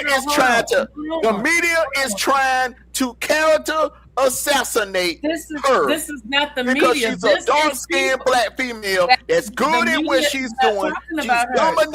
She's dominating her field. She's dominating her field. So they can't find nobody to whoop her ass in the ring. So what they trying to do? They're trying to tear her character down. I'm not going to participate in it. It's not the media. I'm not going to participate in it. But hold on. Let me get hold on. Not the media. You need to quit listening to Fox News and Breitbart and all of them. You need to quit listening. Hold on. Because I ain't heard nothing bad. I ain't heard nothing bad about Clarissa Shields, and I'm deep in the media. I'm deep in the media. That's because you listening to the Trump media. That's why. Of course you're gonna hear bad stuff about her. If you listen, hold on. Let me get in. Let me get in here. Darren Shooter. You gotta find somebody else. Hold on. And beat down that sister. Y'all too. Let me get in here. I'm not gonna do it. I'm not gonna do it. But y'all love Nicki Minaj though. Y'all love Nicki Minaj now. But hold on. Let me get in here. Hold on. To the White House and they got can I get in here? Up there with Charlie Kirk. They love her. But can I get in here? But can I get in here? Got bodies on her hand. Hold on. Got bodies on her hand.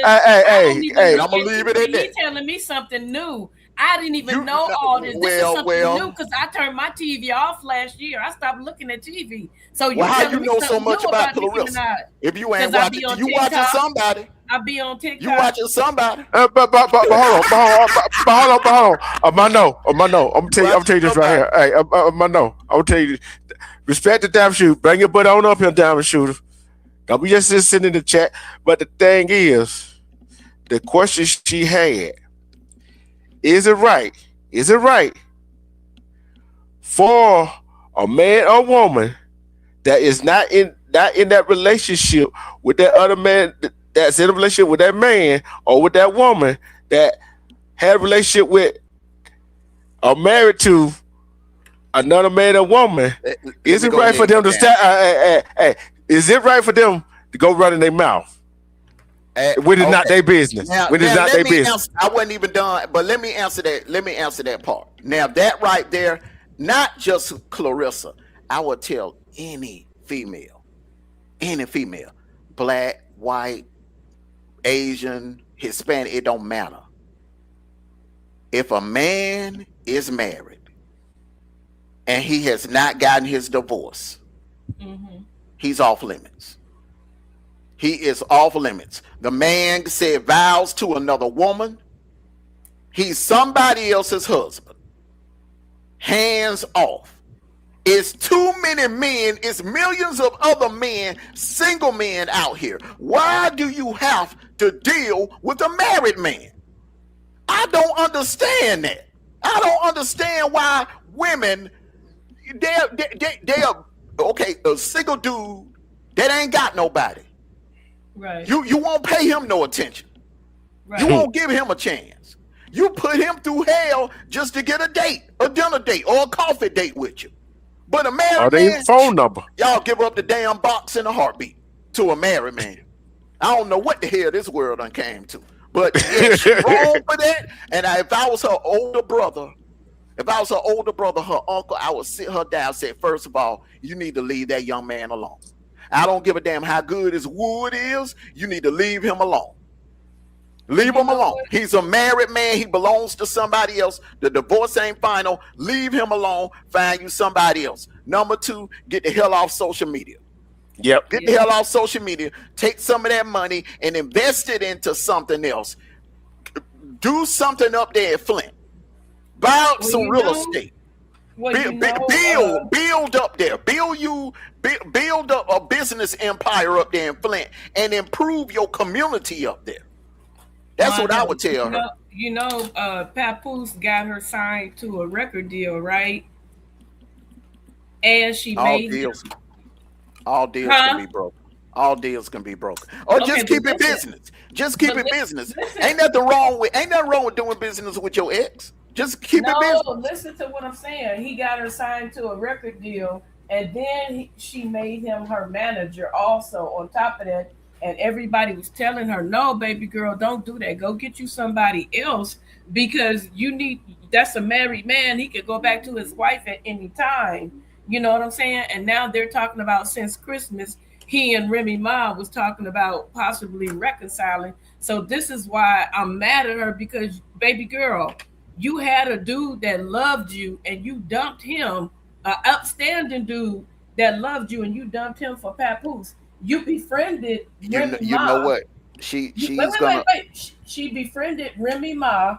Remy Ma was teaching her how to dress, and then she got on the Tamara Hall show and said she slid into his DM. See, that was crooked right there. Yeah, she was wrong for that. And my thing is, and this is he was wrong too.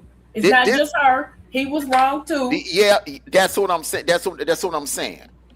Anytime you look. I'm very, very superstitious, man. That's why I did my thing. I was wild in the streets when I was single. Mm-hmm. But one thing I never did, wild ain't the word. Did you tell you? Wild is the mild word. Hey, but one thing you know about me, bro. When it came, I didn't mess with no married women. I didn't F with no married women. And I was straight up asking female, look, are you married? Right. They be like, yeah, look, I can't deal with you. You fine as hell, and if you wasn't married, but I would do you. I went in a heartbeat. But you mad. If they had a boyfriend, you do it, would you? I wouldn't give a damn. They had a boyfriend. I wouldn't give a damn. She getting hit. Hey, but also good news though. But also good news. Megan Thee Stallion got a Popeye franchise opening up New Year's Eve. Yeah. Boy, hey, she doing her thing. Shout out to her. She doing her thing, bro. Who cares? She doing her thing. Hey. That's big. I like to see. I call that black excellence, because you gotta realize, man, some of these people came from humble beginnings. Let me give her an applause. Yeah, give her. Hey, you're gonna have to give another applause about this, right? Hey, you gotta get horse hoofs. Hey, but you get another applause for this too. Some of these people came from humble beginnings, and I'm proud of people that when they come from humble beginnings, when they start from nothing, start from the bottom, and work their way to the top. I'm all for that. I'm all for it. You know what I'm saying? Because one thing about it, the society, they'll sit here and put people up on the pedestal that started off millionaires and were trust fund babies and born into billionaire families and stuff like that. I mean, come on. When if a person can go from the bottom to the top, hey, I'm all for it. I'm happy for it. The only issue I have is I'm still thinking about, I don't understand how people minds work, and it's known, but because California is so corrupt, we all out here in California know that boy did not do that to her. We all know it. And there's so much evidence to prove that he didn't do it, but yet she's still carrying on and living her life under that same lie. And that's why I don't have no respect for Megan Thee Stallion. Lied about what? About Tory Lanez shooting her. He did not. There is so much evidence out here that is absolutely unheard of. Man, I got a question. I got a question. Did it go to trial? Did it go to trial? Did it go to trial? Hold up. That's why they shanked him. That's why they shanked him in jail, because they found out the truth and they did not want the full truth to come out. That's what it has something to do with. This is what I'm talking about right here. This is what I'm talking about. That boy didn't do it. Her friend did that because she found out that Tory Lanez smashed, and that's what it was all about. It was over some actual stuff. It had nothing to do with nothing else. It was over some actual stuff. Well, look, like I said, when she get drunk, she get belligerent. When she get drunk, they have plenty of videos of her when she drunk. She is really belligerent. She can't handle the liquor. She's too free to be like that. Well, like I said, ain't nobody no angels. It seemed like she trying to turn her life around and be a better person. She need to tell the truth. So I ain't gonna knock her for that. But while we on, but I got a question. But we can say the same thing. We can say the same thing about Miss Erica Kirk, because it is obvious. It is obvious. It is obvious that she was behind her husband allegedly in a lie. Yeah, exactly. And I hope one day to come out. I agree with you. I agree with you 1,000%. 1,000%. I agree with you. I felt that in the beginning, because I'm sorry, and y'all may call me a conspiracy theorist, but I say allegedly. I think JD Vance smashing. I don't give a damn what nobody says. Man, that ain't no damn conspiracy. Come on. Anybody with eyes can see that. Look, I got to ask you this question. Hold on. I'll ask you this question. I thought you were going to say something. But I'm going to ask you a question. I'm going to ask you a question right here. Together. I have to protect myself. I got to say it that way to protect myself. Because I don't want nobody coming at me, so I'm going to say it that way. I'm going to tell you why you ain't got to worry about that. Because look, we got 2 years to 2028, right? We in January now. Okay. Mark my words. Now y'all gonna be like, damn, Armando said it was gonna go down like that. What? Mark my words. right now, they figuring out a way. He figuring out a way, and the people around him to get him out of that marriage with that Muslim chick. Okay. With that Hindu chick. They just trying to figure out a way to get him out of that marriage. Okay. But they got kids too. He could pay. They get her a little allowance, man. Keep her quiet. Hello. Let me finish. Let me finish. I'm trying to tell you something real quick. How is it that what's his name? How is it that Charlie Kirk been gone for almost 2 months, and she's like 6 weeks pregnant? She's pregnant. I don't know about all that now. Oh yeah, she pregnant. They said she pregnant. Yeah, I gotta see some medical records. I'm serious, man. I gotta see some damn medical records. Because if that was true, all hell would break loose. It is gonna break loose if she is. Is that true? Yeah. She's pregnant. Yeah, but I'm gonna say this right here.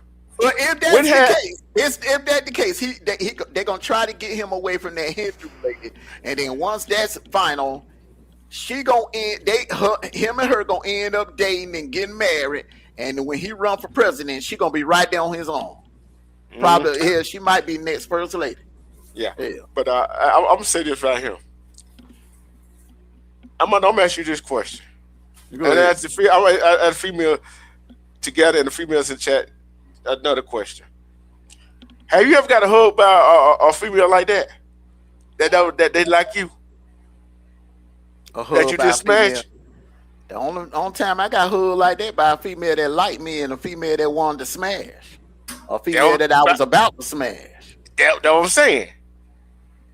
That's that type of hug she gave him. That type of hug. Let me tell you something. Let me tell you something. She put her back into that hood, bro. She pulled him. Look, man. Look, women slick, bro. When a woman give you that kind of hug, bro, she want to see what you working with. She want to brush up and rub up. No, she already know what he working with. See what you working with. She already know what he working with, because one of them kids. The oldest kid is not his. The youngest kid is Charlie Kirk's.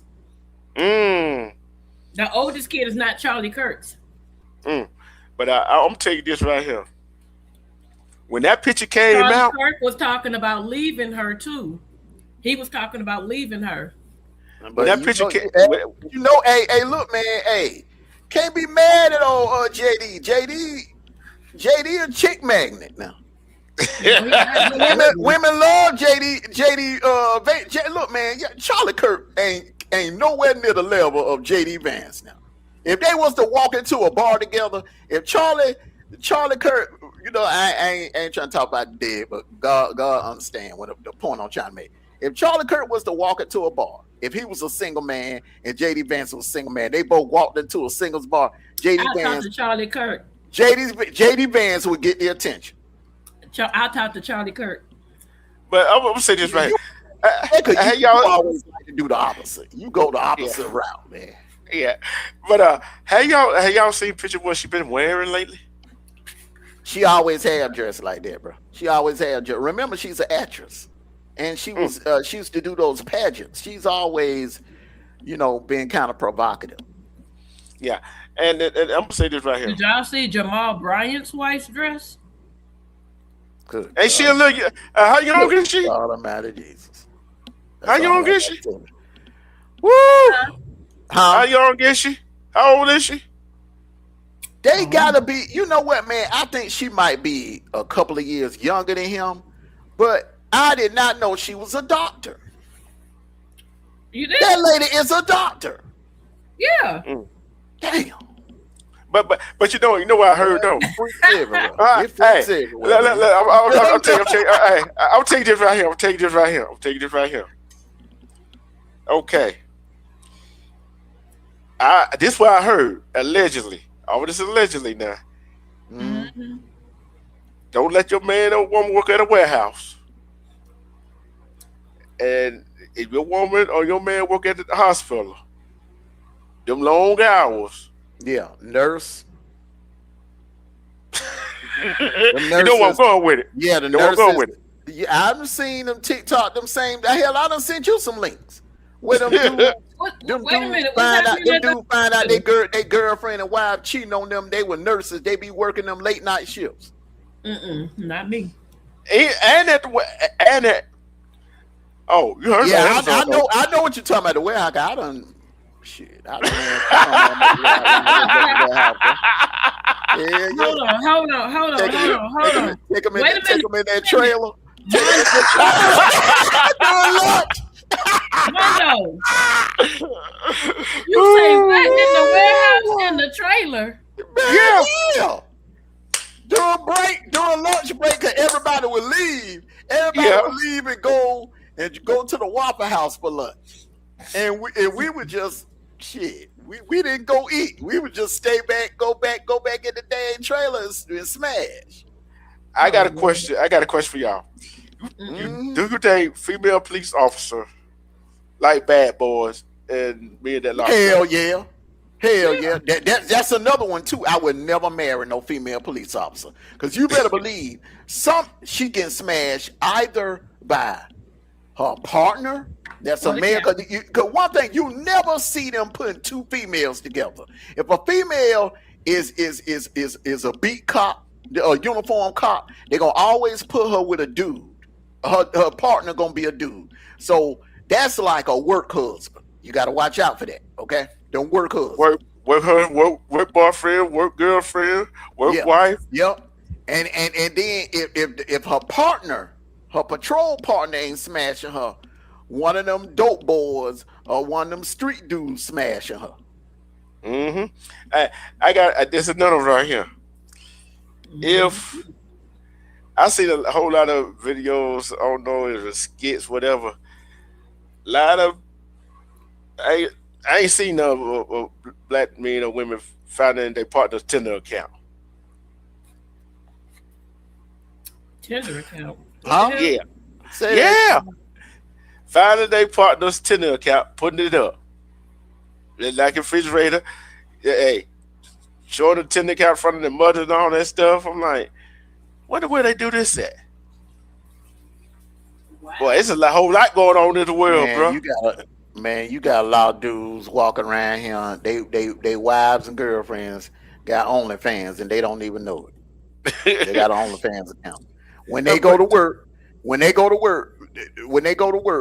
that one chick was on TikTok bragging about it. She's like, when her dude work at a warehouse, he go in at 6 in the evening.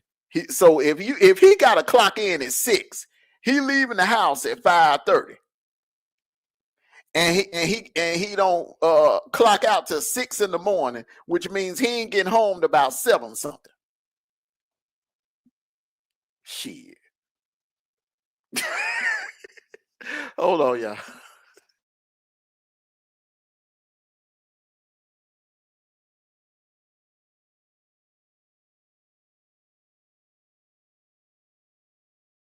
Together.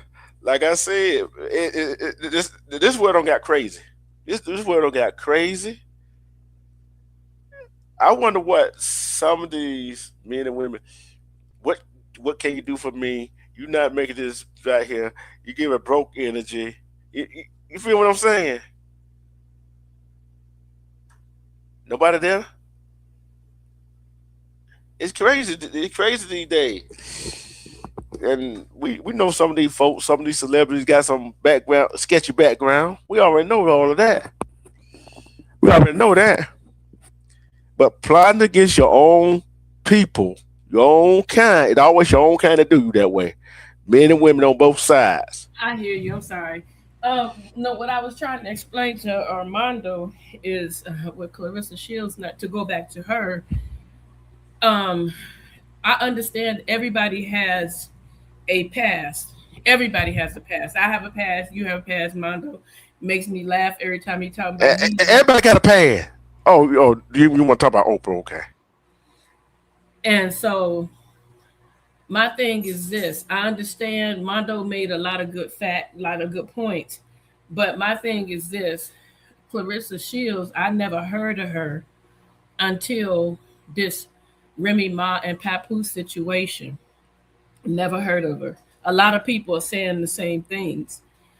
So whether, like every time Papoose did an interview and they would talk about he and Remy Ma, she would have something negative to say about Remy Ma. And I felt like he should not have allowed her to speak on Remy Ma or to say anything. I think he should have told her, you know what, you need to not say anything. Let me handle this. But people know him by him and Remy Ma. So that's going to be a shadow over them. Even, let's say they did get along and let's say they did get together. You know how long it's going to take for the name Remy Ma to leave the attachment to him, because they were known as Black Love. You get what I'm saying? So every time I would see a TikTok video that she put out, she would be aiming it towards Remy Ma. So Remy Ma got to the point where she stopped responding and she started telling her, I'm just trying to tell you to look out for yourself. So she changed going back and forth with her. Somebody must have told Remy Ma, you're wasting your time. Why are you going back and forth with her? She's younger than you. She doesn't know any better. Whoever spoke to Remy Ma, she got it. So she still kept coming out making pot shots at Remy Ma. You cannot be mad at Remy Ma. That is her husband. That is the man that she's married to. You know what I'm saying? And you still don't want to let it go, which I think is silly. Let it go. That is not your husband. Until Remy Ma even said, I will pay for the divorce so that he can go ahead and move on. He doesn't want that. You can tell he still loves Remy Ma, but for whatever reason, he's not. I don't know what the reason is. I don't know what it is, but he still loves her. But they were together on Christmas Day and they looked extremely happy. I think he bought Remy Ma a fur coat. And did some things with the kids, and they said Clarissa Shields was at the Louis Vuitton store, sad. And I think it's sad that she put herself in that situation. Like Mondo said, get a man that's single and you won't have to spend Christmas by yourself. They don't want that. Me and D-True, we talk about that all the time. It seemed like that females, I ain't saying all females, these young females, they can't have. They want what they can't have, and they all like to screw the same dude because they like the same type of dudes. It's crazy. But as a woman, for me, I would not want to be like you, my man, and I don't want to be by myself on Christmas. I don't want to be on the internet pretending that, like that diamond ring she said that he gave her. People pulled up old videos. That's a diamond ring she bought herself when she was with another guy, and it's the same ring. They did a comparison, and she said that Papoose bought it for her, but he did not. She's just doing little stuff to just. Baby girl, you lonely. You let that man go and find somebody else so that you can be happy. The man that you had before Papoose, he loved you. He treated you good. But that's a bad feeling though, to be alone on Christmas, man. That's a bad feeling. That hurt my feelings to see her like that. It hurt me to see her like that. But I'm gonna say this right here. We don't know how many people in her camp or her family members said, "Don't be with that man." Yeah, her family's telling her try to tell her that. How many D-True? How many females do you know that listen to their friends and their family when they trying to tell them to do the right thing? Come on, man. I'm gonna tell you now. I'm gonna be real with you. If I was in the dating stage and I was younger, and Armando looking at the kind of man Armando is, and he said, "Look together, oh boy ain't no good. Let him go." You know what I'm gonna do? I'm gonna let him go because this is a real man, 1,000% man, telling me, a female, that this Negro ain't no good. I'm not gonna ignore that. I'm gonna take that and I'm gonna tell, oh boy, I gotta shake you. Why? I gotta shake you.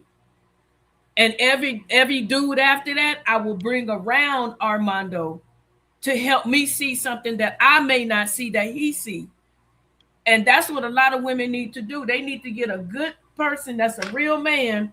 And if the man is married or he's a friend of your one of your friends' husband, tell her, look, you got a good man, and I want him to check this dude out for me.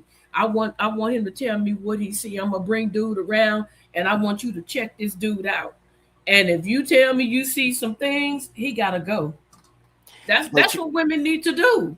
But the thing about it, though, women, a lot of women and men too, when you friends with that person, a lot of them, man, they don't want you telling them how to run their business like that. Tell me. And a lot of them don't. You one of the few. A lot of them won't receive it, and sometimes you just have to let them find out the hard way.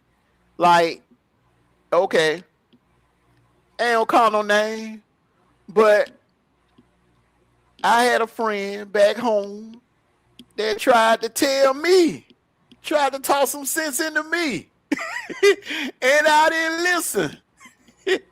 And he kept trying to warn me, and then I guess eventually he just threw his hands up and was like, okay, I'm gonna let him find out for herself.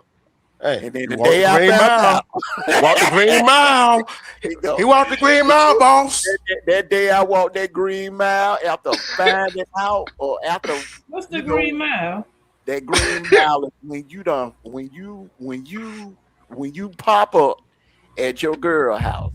Oh, and you Lord. catch her at the crib with another dude, and she tell you to leave, and she choose that other dude over you. There's a long walk home with tears in my eyes, and when I had to pass by his house.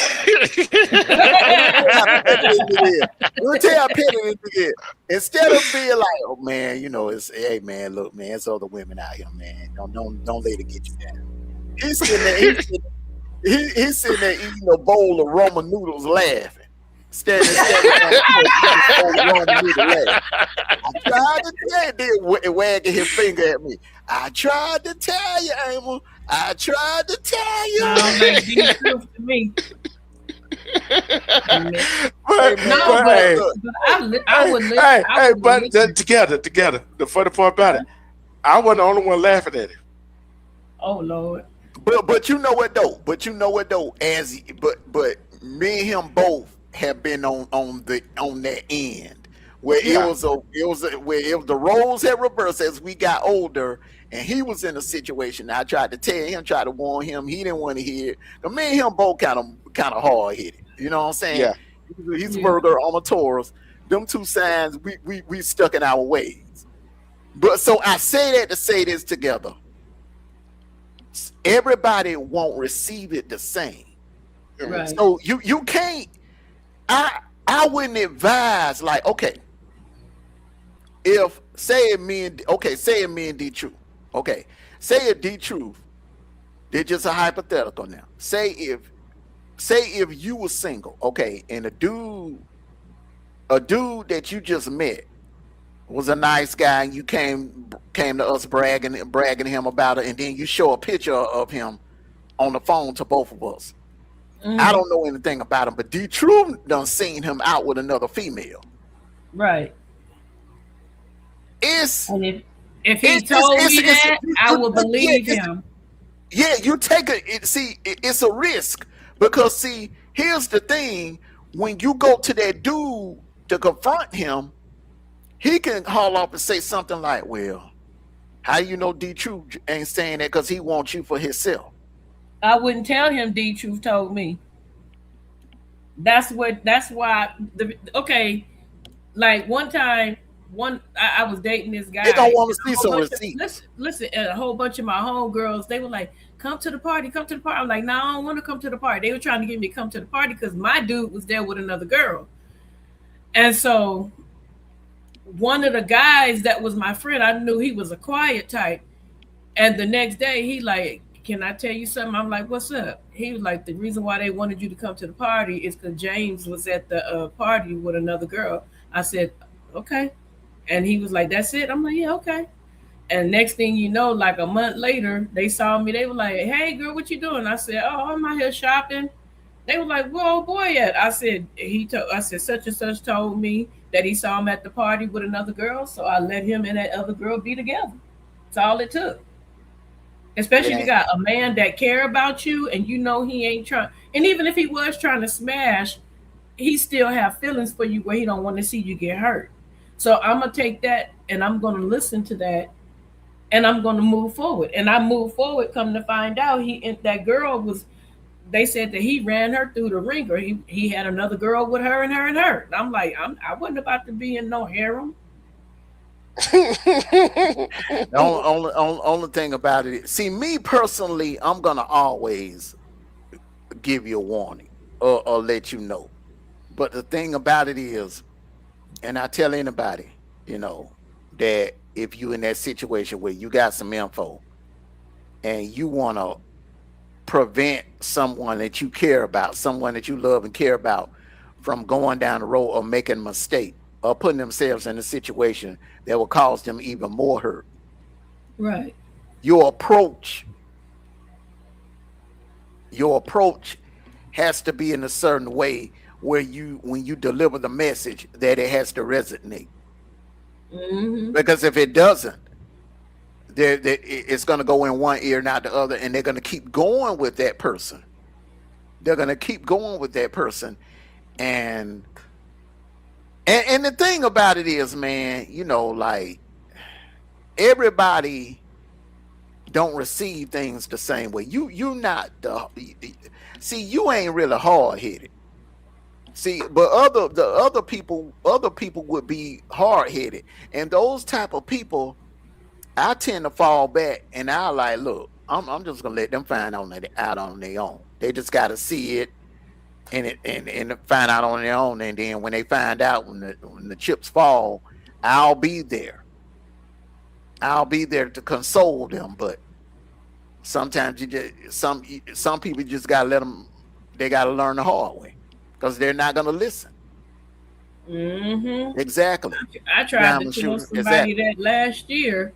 I was trying to tell a friend of mine last year because, like, I was sitting there and she brought her boyfriend around, you know, me and my husband, and I talk, but I listen and I pay attention and I talk. And he was like bragging to my husband about certain things. So me and my husband later on compared notes. And then I told her, I said, you know what?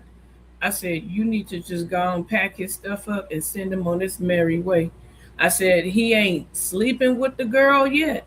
I said, but if you keep him around, he gonna start sleeping with her. I said, because he talking about y'all not sleeping together. He trying to save it for marriage.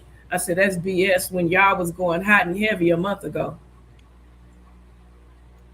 Yeah, that's very true. Another thing. It's like, men and yeah, they got to women. be able to receive the advice. You're right. Mm-hmm. Men and women are the same but different. Mm-hmm. They are same and they are different. Some men are looking for the same thing a woman is looking for in one way. Some men are looking for something totally different. Some women are looking for the same thing a man is looking for, but some women are looking for something different that a man is looking for. Some men are just looking just to hit it and quit it. Mm-hmm. Some women looking for a man to take care of them, be a provider, money wise, right? Okay. And then the other men and women looking for somebody for a lifetime. Right. Let me ask Armando a question. You answered this before because this is a different conversation. Damn, I'm getting old. You should not realizing that. Armando, hey, she just realizing that she getting old. No, that shit just slipped out of my head that fast. While you was talking. Sad. It'll come back to you. I was concentrating on what D Troop was saying so hard, I forgot what the hell I was thinking that quick. Hey, look, you know that. Hey, you know that. Hey, oh, you know okay, what? I got it. He said to come back. Okay, Armando, you said that if you were just going to be the type of dude to hit it and quit it, you would be upfront and honest with the woman. Absolutely. I got a question for everybody. People in the chat. He didn't finish. The reason why it's very important, I think it's very important to be honest, straight up and honest. That way, you give her the opportunity to decide that if she want to be, if she'll accept that. Mm-hmm. Don't sit there and lie and say I ain't got nobody and I want to be with you and I'm you my only one, and you playing games, and you setting yourself up for. You setting yourself up to get some work for real. Yeah. These women don't play. They don't play no more. They don't play nowadays, man. These women toting guns now. Yeah, I'm like this right here. And DQ, hold on. I got a question for you. You remember the question? Shut up. What do you think about? Okay, say a man. It goes into same what Armando was saying. What happens if a man that's married messes with a single woman and she doesn't want to let go? Whose fault is it? I'm gonna say both. But what if she don't know he was married? He told her when she talking about, we've been together for a while. I think we need to take it to the next step. And he's like, I can't do that. I'm married. Like, sprung it on her. Well, it could be a lie just to get away from him. But no, what if he was really married? I said if he's married, not a lie. He's married, but he hid it. At that point in time, she need to do the right thing and cut him off. Yeah, and walk away. And the thing, somebody else up. And the thing is, with that is, who's right and who's wrong? Okay, at that point in time, once she finds out that he's married, she need to walk away from him. But if she remains in the relationship and keeps going and keeps dealing with him, they're both in the wrong. Now, at that point in time, when she first finds out, he's in the wrong. Yeah. So therefore, it's up to her to walk away and do the right thing. I'm gonna ask y'all this question right here. Just for everybody, even people in the chat. If a woman or man that has a place of their own by themselves, and y'all been dating for a while, but that woman or man that you dated hadn't invited you over to their house yet, is that a sign that they got somebody else? Hell yeah. That's a sign they might be married, bro. They might be married. I look, man. I always think about the worst case scenario, but that's wait a minute. But how long y'all might think different. How long are we talking? How long are we talking? He hasn't invited her over, and how long? How long they been knowing each other? How long they been dating? A while. What's a while? A long while. Like a it don't matter. It doesn't matter. Look, 2, 3, 6 months, 7 months, 8 months. Oh, he down the line. That long he made. No, that's not true. That's not true. Because my son did that. When my son broke up with his wife, he would not let no woman come around him to his house for like. How you break up with your wife? Because she was cheating. No, you don't understand the question. How do you break up with your wife? They got divorced. They broke up. Okay. Okay. I'm like, okay. Okay. Now so in that case, who you saying? Your brother? My son. Your brother? He wouldn't let your son. Okay. He wouldn't let no girl come to his house for over a year while he was dating her. He probably did not want to didn't want to go to the next level. Right. To that next level because he probably still, even though they got a divorce, he probably still hadn't gotten over you know, his wife. He probably still had feelings for the wife. Lord, you need to quit your man. She said if a man don't bring her home the first day, she's leaving his butt. Oh yeah, my son would be like that. I believe her too. My son would be like that. Now you don't. Yeah, you don't. That's what it was, Mondo. That's what it was. No, that right there would be a turnoff. If you wanna come back to my place on the first night, and then if it's that damn easy, it's gonna be easy for the next guy. I always look at things like that. I'm like, I don't see. You know one thing. You keeping it real. You keeping it real. Because I'm very skeptical. My thing is, if anything that comes easy to me, like especially a female, if you that easy where you will come back to my place and we just met, then how many other men you done that with? I got a question. A lot of men gotta think. They gotta get on that type of thinking. I mean, they gotta like, okay, sometimes, man, when something is too damn easy, something ain't right. Yeah, I want to ask this question right here. Okay, I know we had this discussion. I know if a man asks a woman out on a date, the man should typically pay for the date, right? Yep. Mm-hmm. If a woman asks a man out on a date, who should pay for the date? He still should pay. Nope, wrong. He still should pay. A real man is gonna still pay regardless. No. If you ask me, look here. If I ask you on a date, I'm paying. If you I'll tell you what I said. I'll tell you what I said. Y'all don't argue about this subject, man. Y'all don't argue about this subject. But don't mean why you keep asking. No, I'll ask the chat too. A real man, he's gonna pay regardless. Yeah, but a real man, look here. All depends. I'm gonna tell you why I said. Who asked who out on the date? The woman asked the man out.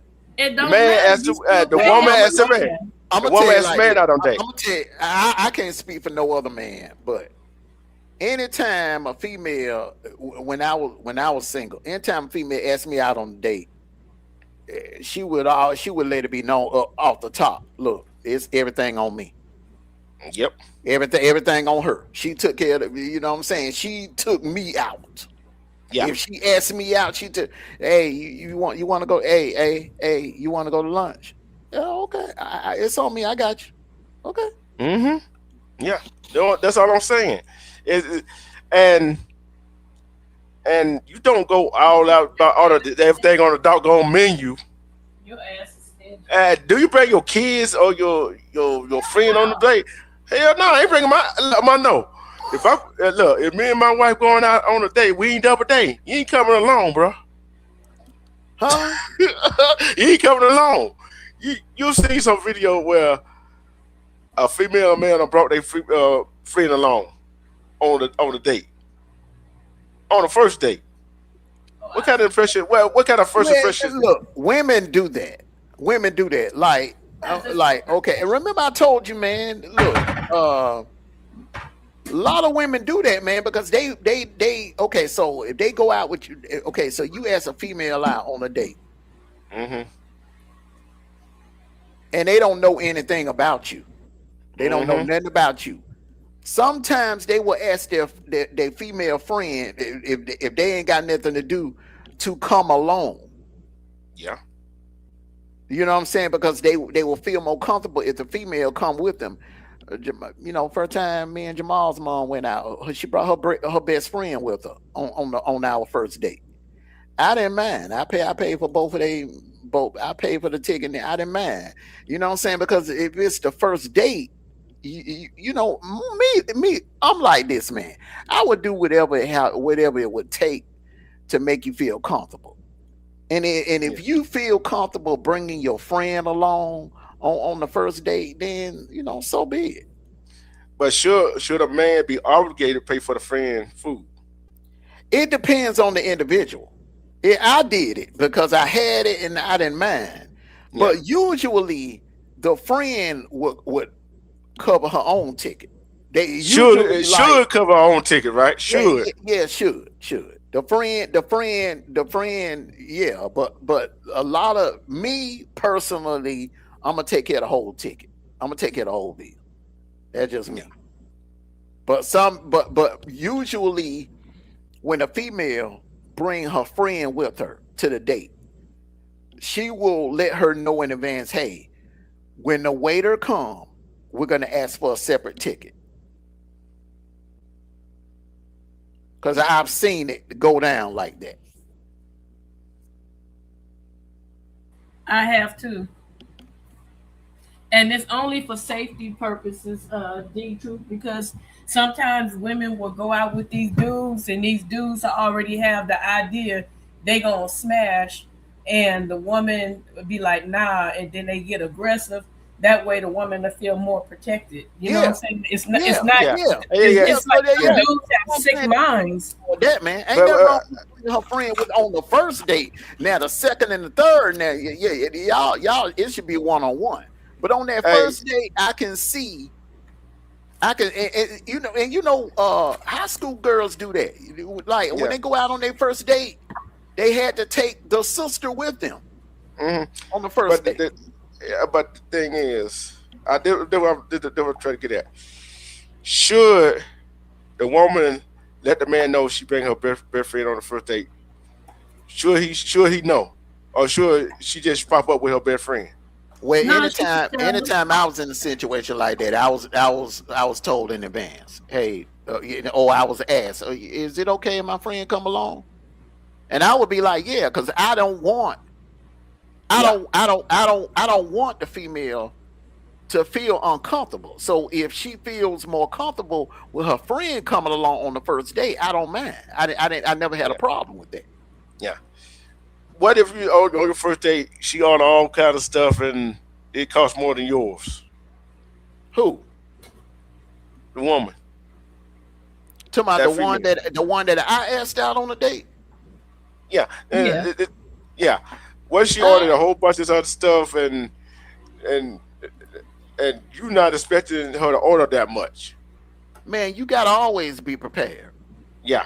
Look, man, I tell any man, don't ask no female out on no date. Okay, if you ask a female out on a date, make sure you be prepared with at least $500. Be prepared for because you look, man.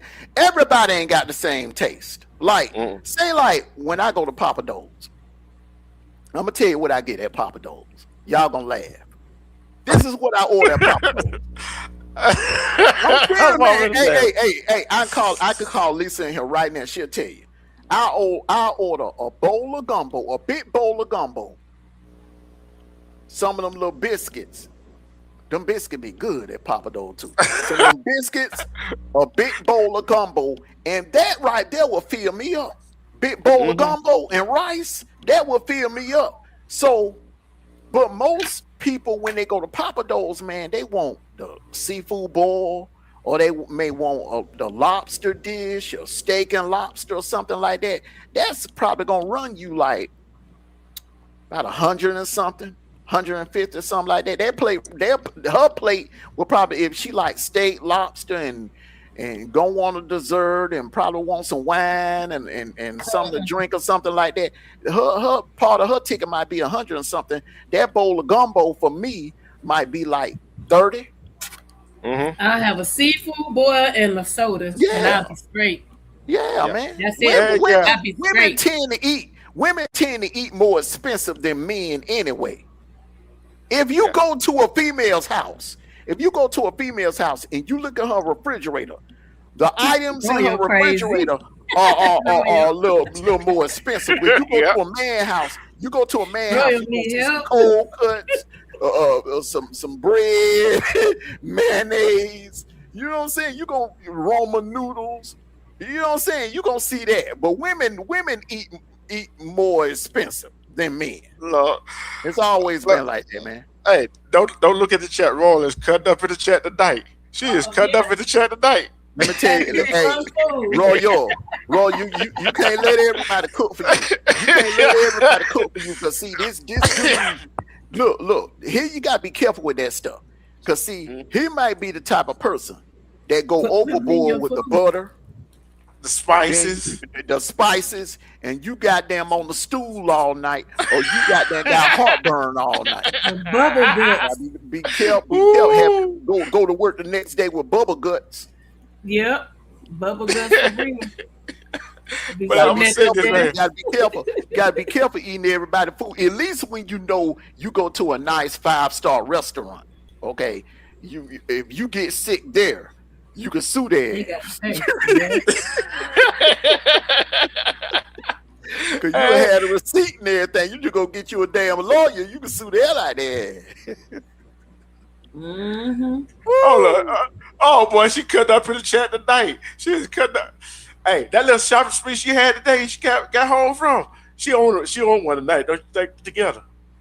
That's why I'm just looking at her. I've been laughing at her every time she writes something. I just tried not to laugh out loud. What is your budget? I'll cook. That's something that, you know what? I like that. That's nice. But that's something, in my opinion, that's something you do like on maybe the 3rd or the 4th date. You can take it to the crib and do a candlelight dinner and there ain't no candlelights. I want to see what the hell going on. Man, if you can't see, look, I ain't talking about no cheap ass candles. I'm talking about some expensive candles. I'm talking about some expensive candles that give you plenty of light where you can see what's going on. I want to see everything. I ain't talking about damn one of them. I ain't talking about damn $50 candles now. Look, you might have some roaches and the damn roaches is hiding in the background. Hell, I want to see what's crawling. Hey, what you trying to say together? What you trying to say? What you trying to say together? What you trying to say together? Hey, hold on. You trying to say what you trying to say? What you trying to say? The roaches in the cabinet, they're placing bet if he gonna hit or not. No, them roaches is crawling on the walls, looking, trying to say, it's time to go then. It's time to go then. That's why. Here's why. Look, man, if a person's house is nasty, 9 times out of 10, they nasty. Yeah. No, I'm thinking, no, it don't necessarily have to be that their house is nasty. They building could, like my uncle lived in a nice, it was a bad building, but his apartment, he wanted them real neat freaks. And they had roaches, and he was battling let me tell you something. Before you bring a woman back there, I get the best pest control company that I can find online. They come there, they'll spray some stuff down there where they to get rid of them damn roaches. I don't give a damn how bad the building is. They won't come in their unit. They can lay some stuff down that they will not come in their unit. I'm serious. D-Truth, where you speaking of roaches? Well, okay, because I did intake, I did the when you go with we get referrals for people that have been hospitalized for mental health issues, right? And I would have to go out and I would have to do an assessment on them and see if they were able to fit into the program. Hey, let me let you. Oh no. Okay, so and it was this, and I had took one of the doctors with me. And we were sitting down, and the lady had an oxygen tube. Can I finish? Go ahead. Hold up. Don't tell the roach was crawling all over the way. No, the doctor was sitting in the chair, and the lady had one of those machines. You know those machines when they have COPD. Man, we saw 4 roaches tightrope walking across her oxygen tube, and I got up and I walked out. I told him, I said, you better come on before you bring some passengers with you to that damn place. Raw is cut up tonight. You know what? Now, together bringing that up, I got to go back to a couple of questions before that you asked about. If a guy don't bring, if you dating a guy for 6 months or longer, and he never bring you back to his place, is that a bad sign? Now it could be a situation, man, where the dude either he has an embarrassing roommate, Yeah. or he has a relative that live with him that he's embarrassed about, or he lives in an area that like Together just described. Yeah. And he's ashamed of it. Would that be like Buddy on Coming to America? You know what I'm saying? Yeah. Hey, it could go both ways with that one too, couldn't it? Yeah, it sure could. Cause I don't see some I know you don't see some on social media. This woman showing her house, like, God, dog, how your house that doggone nasty? God, dog. They nasty. Period. Yeah, look, I had to watch where you step. I ain't going. It's some dumb man. It's like up north. A lot of them apartments up north, man. Them apartments have not been renovated, have not been no upgrades, no repairs to them. They built them things back in 100 years ago, or back when Roosevelt was president, and they ain't did no damn repairs to them. Buildings about 80 years old and got lead paint on them. Yeah. You know what? When we need to find one of the, like, had a traveling nurses horror story, because I used to have to, before I did the mental health, I used to have to go into the homes and do ADLs and bathe the clients and stuff like that. And once I did that, I left. And one day I went into this lady house. She was like, my insulin is in the refrigerator. And I'm like, okay. I walked in the kitchen. I opened that refrigerator, and them roaches was like partying. Boy, I dropped that insulin and I left. I'm like, hell no. Nope. You got roaches crawling in your refrigerator, and they no. I had to go. What was the name of that show used to come on? Joe's Apartment or something like that with them roaches? I don't even know. You talking about Hoarders?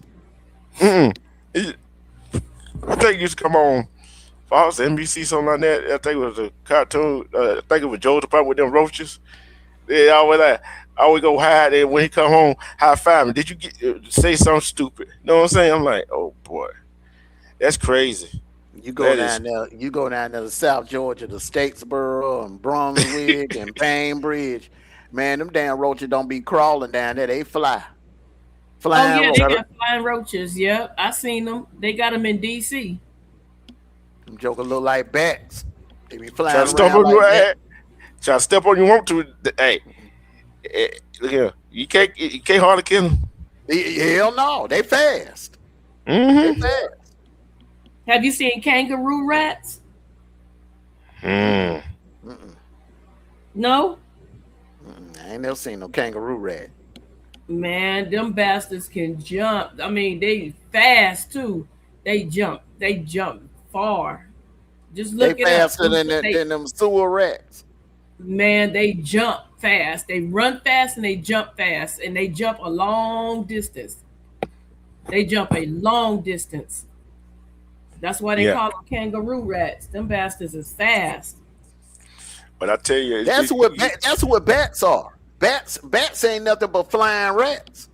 Yeah, you know that, don't you? A bat is in the rat family. But this is a real rat. They look it up on Google. It's called kangaroo rat.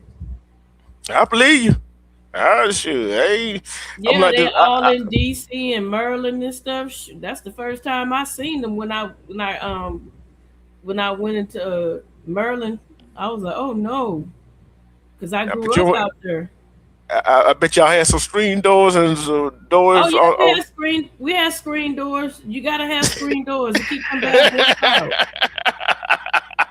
So we went to Maryland to go visit my great grandma when she was living, and somebody left the door open, and this thing was bouncing through the house so fast. Everybody was running and trying to get it. They like, open the door, stupid. They opened the sliding door, and after 10 minutes of chaos, they finally got that sucker out. Tore up the damn house trying to kill one little rat. Ross said Whole Food Mug had counters and all caps on American Dinner article plus great food. No. Stop it. Stop it. Now you acting bad. She older today. She older today. Where she got me at the time of Bevmo, how cheap they are. They cheap liquor. You getting that watered down alcohol. I'm gonna tell you this right here. If he say he drunk, then he man. I'm gonna say this. I'm gonna say this right here. I'm gonna say Mondo this because I know he used to drink, and anybody else who drink used to drink. What would get you drunk? Hey, what would get you drunker? A expensive bottle of liquor or the cheapest bottle of liquor? I would go with the cheapest bottle. To get you drunker. They put more shit in it. You know, the cheapest bottle of liquor get you drunker quicker. Yeah. Boom Farm. And that Skull. Yeah. Hey, you remember when Night Train? Yeah. Oh yeah. Hey, remember NB 2020 and what that other one was? I said Mad Dog. And what the other one was? They were potent. They had to tone it down a little bit back in the day. I forgot the name of that doggone. I forgot the name of that doggone. Cisco. Yeah. Yeah, man. That stuff right there. That was battery acid. Some places, man, don't even sell that no more, bro. It's too strong. They were toned it down a little bit. I'm gonna tell you one drink you shouldn't. You know when Four Loko first came out, boy, that right there, woo! Oh Lord, you see what she said, Mondo? What she say? Hold on. How about a whiskey sour, please? Get some triple distilled Jameson whiskey. It's smooth and you won't get drunk. Hey man, she might know what she's talking about. Yeah,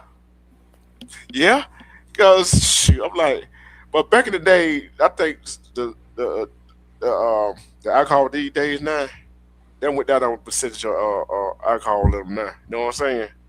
Back in the day, boy, they were potent. Yeah. Back in the day, they don't water down that stuff nowadays. They ain't nothing like it was back in the days. You gotta get 4 or 5 bottles just to get a buzz. Or you had to get you some moonshine one. You know they started to advertise moonshine on TV. Yeah, I'm gonna tell you what. I'm tell you the closest thing to moonshine. That you know that Everclear. 100-some proof, ain't it? You know that what I use what I was mixing. Yeah, you can't tell that. You can't tell that. You can't tell that. You can't tell that one. I'll wait for the girl to say, what mix? I'll wait for her to ask that question. That is secret. I was about to, but you said something ahead of me. We know each other too well. We part of the family. But I'll tell you what.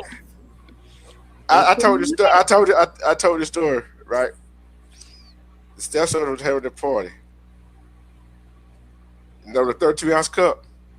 Then the white boy, he thought he could outdrink me. Took some Everclear, poured it almost to the top, and added just a little grape juice in there, just to get a little color to it. I was still partying when we got some jungle juice and still drinking. That boy was so drunk, he fell out of the car. Yeah. With the Everclear bottle in the hand, the Everclear bottle didn't even break. This is what I don't understand. Hey, this is what I understand. This is what I understand. You know when you sober and you drinking, you spill some alcohol. Have you ever seen a drunk person spill alcohol? Nope. Mondo? Why is that? Why is that? That's the one thing I can't understand. You're right. I ain't never seen no drunk person spill no alcohol. Me neither. Never ever. But hey, I see unless they pouring it on each other. Yeah, Hey, but I'll tell you this right here. In that in a mixed drink with fruits in it, what gonna get you drunker? The fruit. There you go. That fruit. Cause the alcohol Anything, anything at the bottom of that cup, and that's at the bottom of that cup. That's the part. That's what's gonna get you drunk. Mm-hmm. Especially that fruit sitting there a long time, it's soaking it up, ain't it? Soaking it up. But it's been a good conversation tonight. One of Mondo together. This was a good conversation. We ended on a kind of a high note. You know what I'm saying? We kind of ended on a high note tonight. Cause I want this is another question I gotta ask y'all. Would you ever want to see? Be the last now. Would you ever want to see? Would you ever want your friends, your significant other, anybody see you so wasted? I mean, yeah, hell, my woman done seen me drunk as hell plenty of times. Yeah,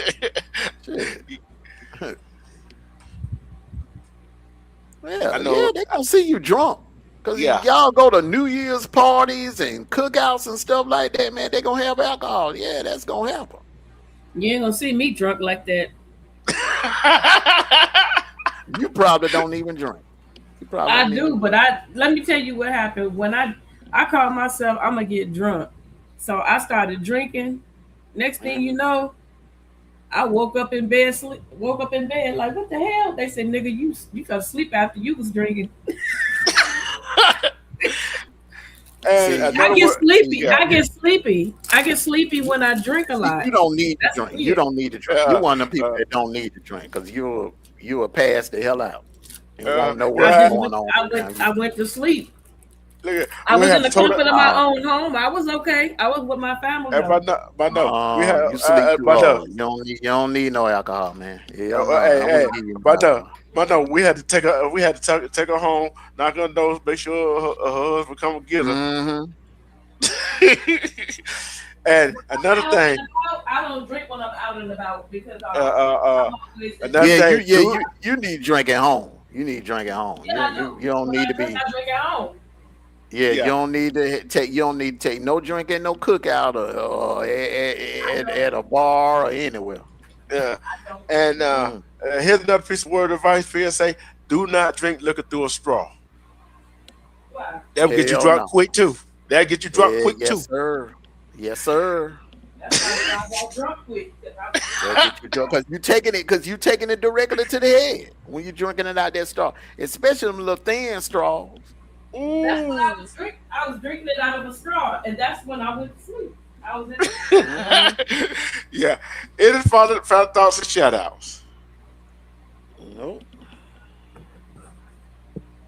Oh man. Hey, thank you everybody for coming out. Y'all make sure y'all hit that like button. Y'all make sure y'all hit that like button and enjoy the rest of your Monday night. And peace and blessings. Take care of yourselves and each other. And hey man, great show together, great conversation. Love you all. Peace and blessings. Hey, and like I always say, take care of yourselves and each other. And Armando Black has left the building. Wolfpack for life. Ow! Ow! Hey, that's it, D-True. You might as well put the music on after that. Yep. And you got any final shout out? Hey, he did it already. He did it already. Okay. Since he already did it. Put the music on. For that right there, men and women of our community, love and respect yourself. Because when you love and respect yourself, you see through all the BS. Because there's no better love than that self-love. And we are out. Peace. And thank you for your support. And hit that like button and join us again. I might go back live. Go over to my channel and like my what do you call them, shorts? Yeah, go over to my channel, like my shorts, share my shorts out, y'all. I put in a lot of work. Come on, y'all, help me out. Yeah, share this live, share her shorts, and comment on her short. Hey, you guys. Nobody asked the mosquito nothing. Shut up. You still talking to that little dog? I'm talking to you. Oh, me? I'm talking to you, little boy. What you mean don't be like that? Be quiet. What he say? Don't be like that. Lord have mercy. Hey, he been around the Wolfpack too long. And you too long. What you say? Don't be inappropriate. But shut up. Never, y'all. I'm not about to argue with no child tonight. Look. He back here arguing with me. You hear him arguing with me? Why? Be quiet. What? Oh, I thought you told me to be quiet. I'm about to say, oh, Lord. I'm not arguing with no kid. Good night, everybody. Good night, everybody. Hey, share the like, hit the like button. And I would be back Wednesday. I would be back Wednesday or Thursday. Probably do one Friday, probably do one Saturday. All depends on what's going on. I'm not making no promises. And I gotta come up with some content. I gotta come up with some. And it just might be we might just throw around some subjects or something. Never know about me. But like I said, self-love is the best kind of love. Love yourself. Don't be like some of these other idiots out here. Like these other men and women out here. Love yourself. Peace. We are out. Welcome to D Truth TV. Turn the volume up, you feel me? Hit that like, hit subscribe. Let's get real on your screen, see? We talking cases, mysteries, stories that unfold, relationships, heartbreak, secrets never told, breaking news, updates, every fact on display. I'm your host with the flow, bringing truth every day. The Truth TV, where the real ones vibe. Hit that bell, stay alive, let the knowledge arrive. From the streets to the screen, we keep it so raw. Every topic, every angle, breaking every law. Tune in, let's debate, drop your thoughts in the chat. We don't sugarcoat nothing, we just spitting the facts. From love to the hustle, from the pain to the win. Every episode's a journey, let the story begin. The Truth TV, where the real ones vibe. Hit that bell, stay alive, let the knowledge arrive. From the streets to the screen, we keep it so raw. Every topic, every angle, breaking every law. Tune in, let's debate, drop your thoughts in the chat. We don't sugarcoat nothing, we just spitting the facts. From love to the hustle, from the pain to the win. Every episode's a journey, let the story begin. The Truth TV, where the real ones vibe. Hit that bell, stay alive, let the knowledge arrive. From the streets to the screen, we keep it so raw. Every topic, every angle, breaking every law. So subscribe, hit like, don't you dare miss a beat. The Truth TV, where the truth and the rhythm meet.